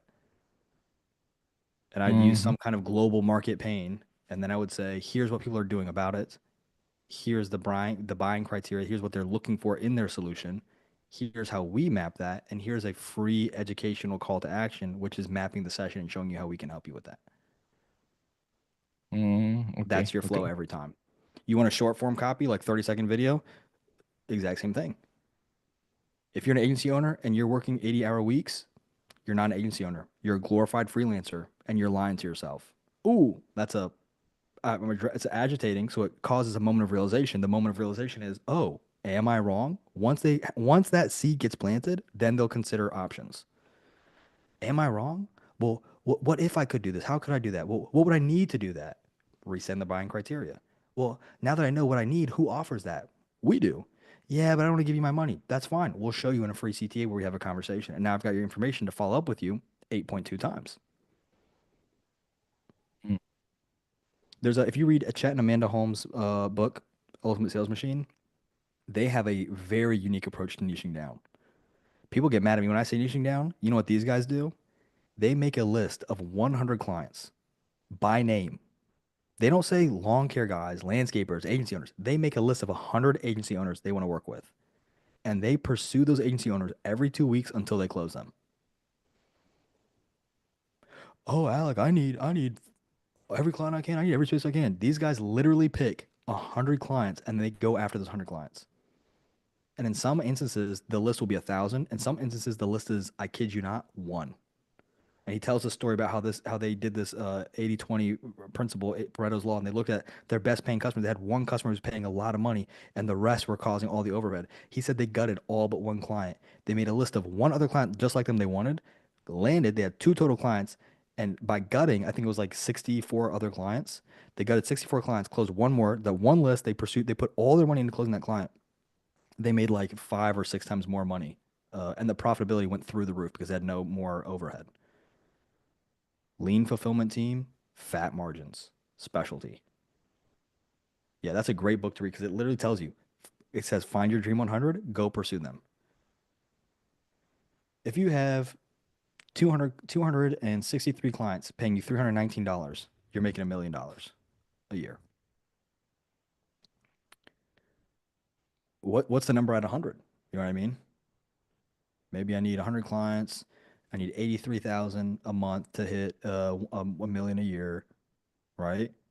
So I need to be charging 830. So how can I find 100 people who will pay me 830? Well, maybe I'm picking a higher ticket like landscaping, remodeling, construction, lawyers, dentists, right? Somewhere where I can justify where my rate is now within that 5 to 20% margin. 100. Or you know what? I don't want to charge 840. I really like this space. I need this much money to hit $1 million. I'm going to make it a painfully detailed list of my top 200, my top 400. And they don't say, hey, landscapers. They say, no, these guys. And they pursue them every 2 weeks. And you know what's funny? He says around touch point 5, 6, 7, the customer's like, dude, leave me alone. And you know what happens at 8, 9, 10, 11, 12? You're really persistent. All right, let me listen to what you have. Holy cow, this is amazing. We want it. Again, this is not for me. Ultimate Sales Machine by Chet Holmes, revised edition of Amanda Holmes. It's actually a really, really beautiful book because the book is written by her dad. The dad dies and she assumes the company. And when she assumes the company, she's thrown into this and using all the things her dad taught her. And then she rewrites his book. It's very beautiful. She rewrites his book and she grays out her added sections. So you see the book as her dad originally wrote it. And then she's written this context into it like, if my dad were alive and this is what he would have done differently because here's how he taught me. And it's like actually like it's not meant to be beautiful, but to me it was very moving because I'm just thinking like imagine like you have such a cool relationship with your kid that they take your book and they add on to it. Like that's what every parent wants, right? So to me it was a really, really touching. Probably not supposed to be. Maybe it's just emotional because I have a daughter, but it's really, really cool in that way. But yeah, phenomenal book. So if you're like, I want agency owners, like Omar, make a list of 300 agency owners. GHL has a group of 90,000 people. Find your top 300 and start make that list. And then it's cool because you got 300 people to blow away. Oh no, you only landed 50 of them. That's life changing money. People talk about million because it's like this beautiful number, bro. 50 clients paying you 300 a month. That's life changing money. You want to know what puts you in the top 1% in the United States? 400,000 a year. 400,000 a year puts you in the top 1%. Everyone's like, we make $1 million a month. We make 3 million a year. Who cares? If you want to be the richest, if you want to be the richest man in the world, guess how many spots you have? There's one richest man in the world. There's one richest man in the United States. One. But you're talking about pursuing, and again, I'm not saying this is easy, but you're talking about now just saying, hey, take that burden off your shoulders. You just need 400,000 a year, 200,000 a year. And again, we're assuming you're living in like, where I'm living. Dude, it's expensive here. South Florida, go to Cali, New York, that's expensive areas, cost of living, high colas, right? You live in a beautiful Hispanic country, South Latin America, you're not going to have that kind of cost of living compared to the US. So your number is probably even lower, right? I'm not saying lower your standards, but I'm saying your number to achieve that dream lifestyle is probably even lower. Again, I'm not saying don't shoot for the moon. I'm just saying, like, do you see how it starts becoming more and more realistic? It's like, dang, I can almost touch it. And what's crazy is I have these conversations. And Omar, you're a different breed. I know you'll go out and you'll destroy it because I've seen you do it. You're really good, but I'll have conversations with people like that, and like I can almost see it. It's like, great, time to get to work, and they're like, nah. And what's funny is it's the hunter versus the farmer. They'd rather hunt for 5 years because they're like, oh, I feel like I'm doing something, than just plant your crop, wait one season, and now you have food for life. And the analogy, I was talking to somebody today about it. I was like, the analogy is this, right? What's the cool, sexy animals, right? Right? It's like the cheetah, right? The tiger. It's like, oh, like the sex symbols and power and status, right? Go look at a wild cheetah, tiger, lion, hyena, jaguar. You know what they always are? Skinny. Because they're hunting 24/7. Bro, I want to be a manatee. I want to be like a capybara. I want to be like a hippo, a rhino, a gorilla. And what are they eating all day long? They're not hunting. They're just munching. So people are like, oh, the cheetah's so cool. The cheetah's like the salesman closing all the deals, right? It's like, yeah, he's skinny. He only eats if he's running full speed. Fastest land animal. Yeah, unless the other cheetah next to him is faster, then you're SOL, right? So you're planting those crops and you're saying these are the 100 crops I want to plant. These are the 200 crops I want to plant. You get a quarter of them, a tenth of them. Boo hoo. You're making life-changing money being that manatee. And what do they say? Like manatees and capybaras have like they don't even have like predators in the wild. That's why manatees, you'll see like a capybara like riding a crocodile. I'm not even kidding. Just riding a crocodile across the water. They have like no known predators, I think. Manatees, like nothing eats manatees, I don't think. They're just floating sea cows. They're literally called sea cows. Like but again, people love this, like, oh, I'm always hunting. I'll take anybody, I'll do anything, I'll fight anyone. It's like, okay. Especially the men. The men love doing that. It's like, okay. I'll be fat, happy, and sassy over here by myself. So if for you, Omar, like once you start understanding exactly who you want to work with too, you can actually get even deeper. You don't even have to say, hey, this is what most people are experiencing in the space. You can say, hey, listen, I've audited your thing. This is what you're struggling with. This is what you're doing. Like, let me work with you. Let me fix this. Again, if you're the doctor and they're the patient with cancer, you're not going to be like, you do have cancer. Enjoy. Talk whenever you. No, you can be like, get in this office. Let me save your life. Right? You're like, well, how do I come up with a cure for cancer?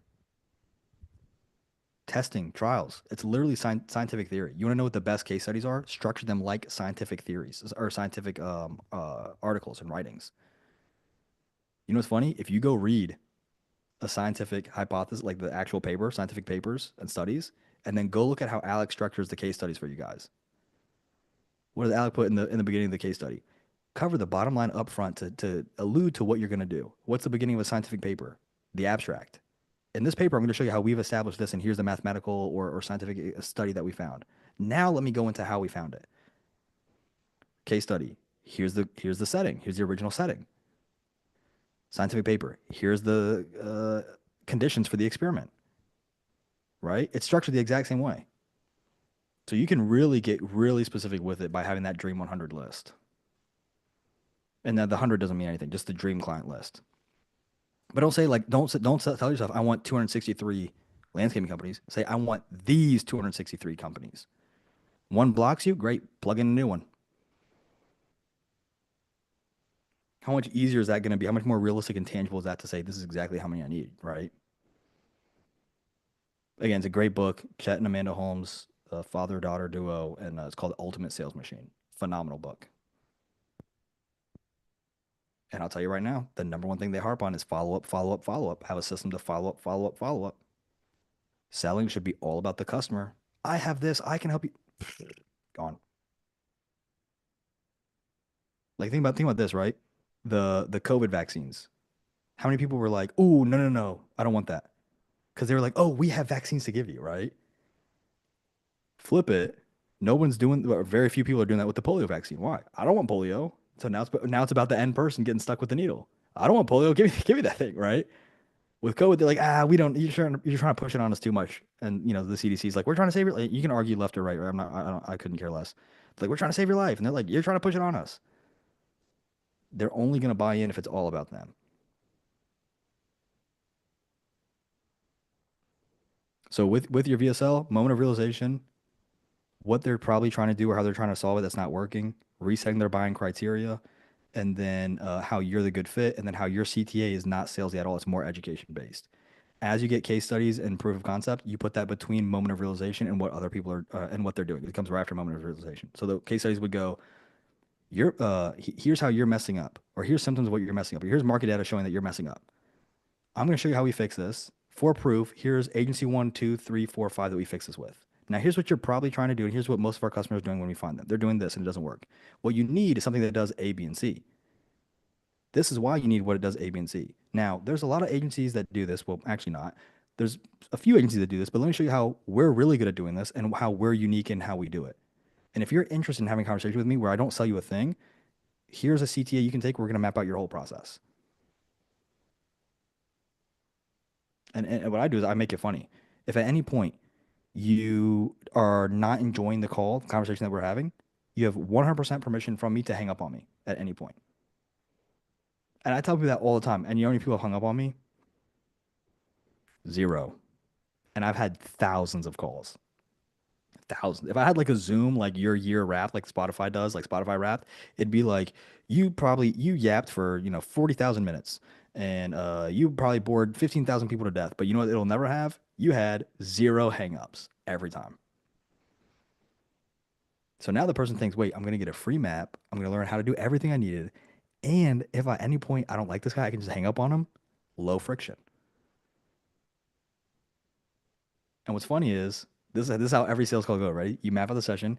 You go, here you go. This is what they do every time. They go, okay, well, hang on. Can you do this for me? And this is what I say, right? I did tell you I wasn't going to sell to you. So if you want, you can go ahead and hang up on me because I'm about to sell to you now. I can build that for you. Here's the pricing, here's the ROIs, and here's everything that we could look at. And you're diffusing the sale because you're making it what usually would be awkward, you're making it funny. And what's really ironic is that usually they will open up the pitch. Well, how do I build this? Join SASO. Can you do it for me? Of course I can. How much is it going to be? It's going to be 6,000. That's a lot of money. Let me show you the ROIs. If we get 1, 5, 15, or 1, 5, 20, 50. Oh, it's actually not that much relative to what it's probably going to make me. And if I don't get you the one to make the money back, I'll stay with you until we do. So you're guaranteed to have a 100% ROI. Oh. Conversions go through the roof. Sales go through the roof. The only way it doesn't work is if you're lying about what you can do, or if you just flat out don't deliver. And when I say don't deliver, I don't mean you failed. I mean you just flat out take the money and run, I don't know, to Chile or something, right? Who knows? Take the money, go to Alaska, or I don't know, some kind of boring country or state, right? Who knows? Sorry, Alaska. But that's the only way you can mess it up. And for you, I know you have the tech skills to do it. For your VSL, it's just a matter of, here's the biggest piece with the VSL is the moment of realization. That's the biggest piece with the VSL. They have to have a moment of realization that what they're doing, and I have a video where I cover this. Let me see if I can pull it up. I'm just going to read you what are some of the openers. It's pretty aggressive. I have one. I think I say something. Oh yeah, here it is. I say something like, let me see. It's like what you're doing is wrong. I say something like this line of thinking is either wrong, mistaken, or downright stupid.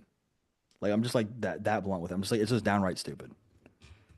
Because again, people are not gonna have this moment of realization if you're too gentle with them, right? Again, if you're breaking the news of cancer to somebody, you're not gonna be like, hey, you have this thing where your cells stop working, and they start telling the other cells to also not working, and they're like, is that cancer? And like, oh, yeah, it is cancer. You're familiar, right? No, you would never present it that way. You'd probably get like hit with a lawsuit, right? So the moment of realization is a tough love moment. And if the more aggressive your opener or your tough love, the better it's gonna be. Now, aggressive doesn't mean like, hey, listen, bleep, bleep, bleep, bleep, and you start flicking off the camera. No, I'm not talking about like that. I'm just talking about like cutting, right? Great quote, it's not mine. Uh, you can cut like a surgeon or you can cut like a butcher, right? A butcher cuts to separate, a surgeon cuts to heal. Either way, you're cutting. So how are you going to cut the viewer? Is it to help them? The guys who are the Andy Elliott's, they're cutting to separate. Right? Sorry, Andy Elliott. He'll probably, I don't know, maybe I get a cease and desist. But the guys who are doing it out of love and care, they're cutting like a surgeon. When I tell you, hey, you guys are doing something wrong, there's too much text on your funnel, your VSL is bad quality, you need to get a better camera, that's going to lead to A, B, and C. It's out of love because I want you to succeed. Because then I can say, wow, look, Dante's making a lot of money. He's in my group. Huh? You guys should join, right? I can ride your coattails, right? So I want you to succeed so I can succeed more. So same thing with your customers. And you can play with your own style. Like for me, I'm like very direct, which is funny because like when I had people join the group, like, oh, why'd you join? And like everybody will say like very direct, no nonsense, no BS, straight to the point. Sometimes to the point where you're almost a little bit of like an a-hole. And I'm like, oh, okay. I had like I'll be honest, I had no idea. I'm like, oh, okay. Like somebody told me that like 8 months in. I was like, wow. And then I'm like, let me just lean into that because people love it. And what's cool is you can get paid literally just being yourself, right? You think I could talk like this working at a corporate America job? No, heck no. They'd be like, HR wants to see you, like now, right? Like, go log off, take your stuff, maybe empty your desk, go up there now. But Okay. we'll go ahead and wrap up. I have a video though coming out for the VSL structure, but it's literally moment of realization, case studies, proof, reset buying criteria. We fit it, call to action, Mhm. and use Claude over ChatGPT for copywriting. But all right, Okay. we'll go ahead and wrap up. Appreciate you guys coming out. If you have any questions, drop them in the group. Otherwise, you'll see 2 videos coming out next week, and we'll have we'll be back on our normal schedule since we're after the holidays. So we'll have 2 group calls: Wednesdays 12:30 p.m. Eastern, and Thursdays 7 p.m. Eastern. But all right, guys, Awesome. enjoy. Have a good one.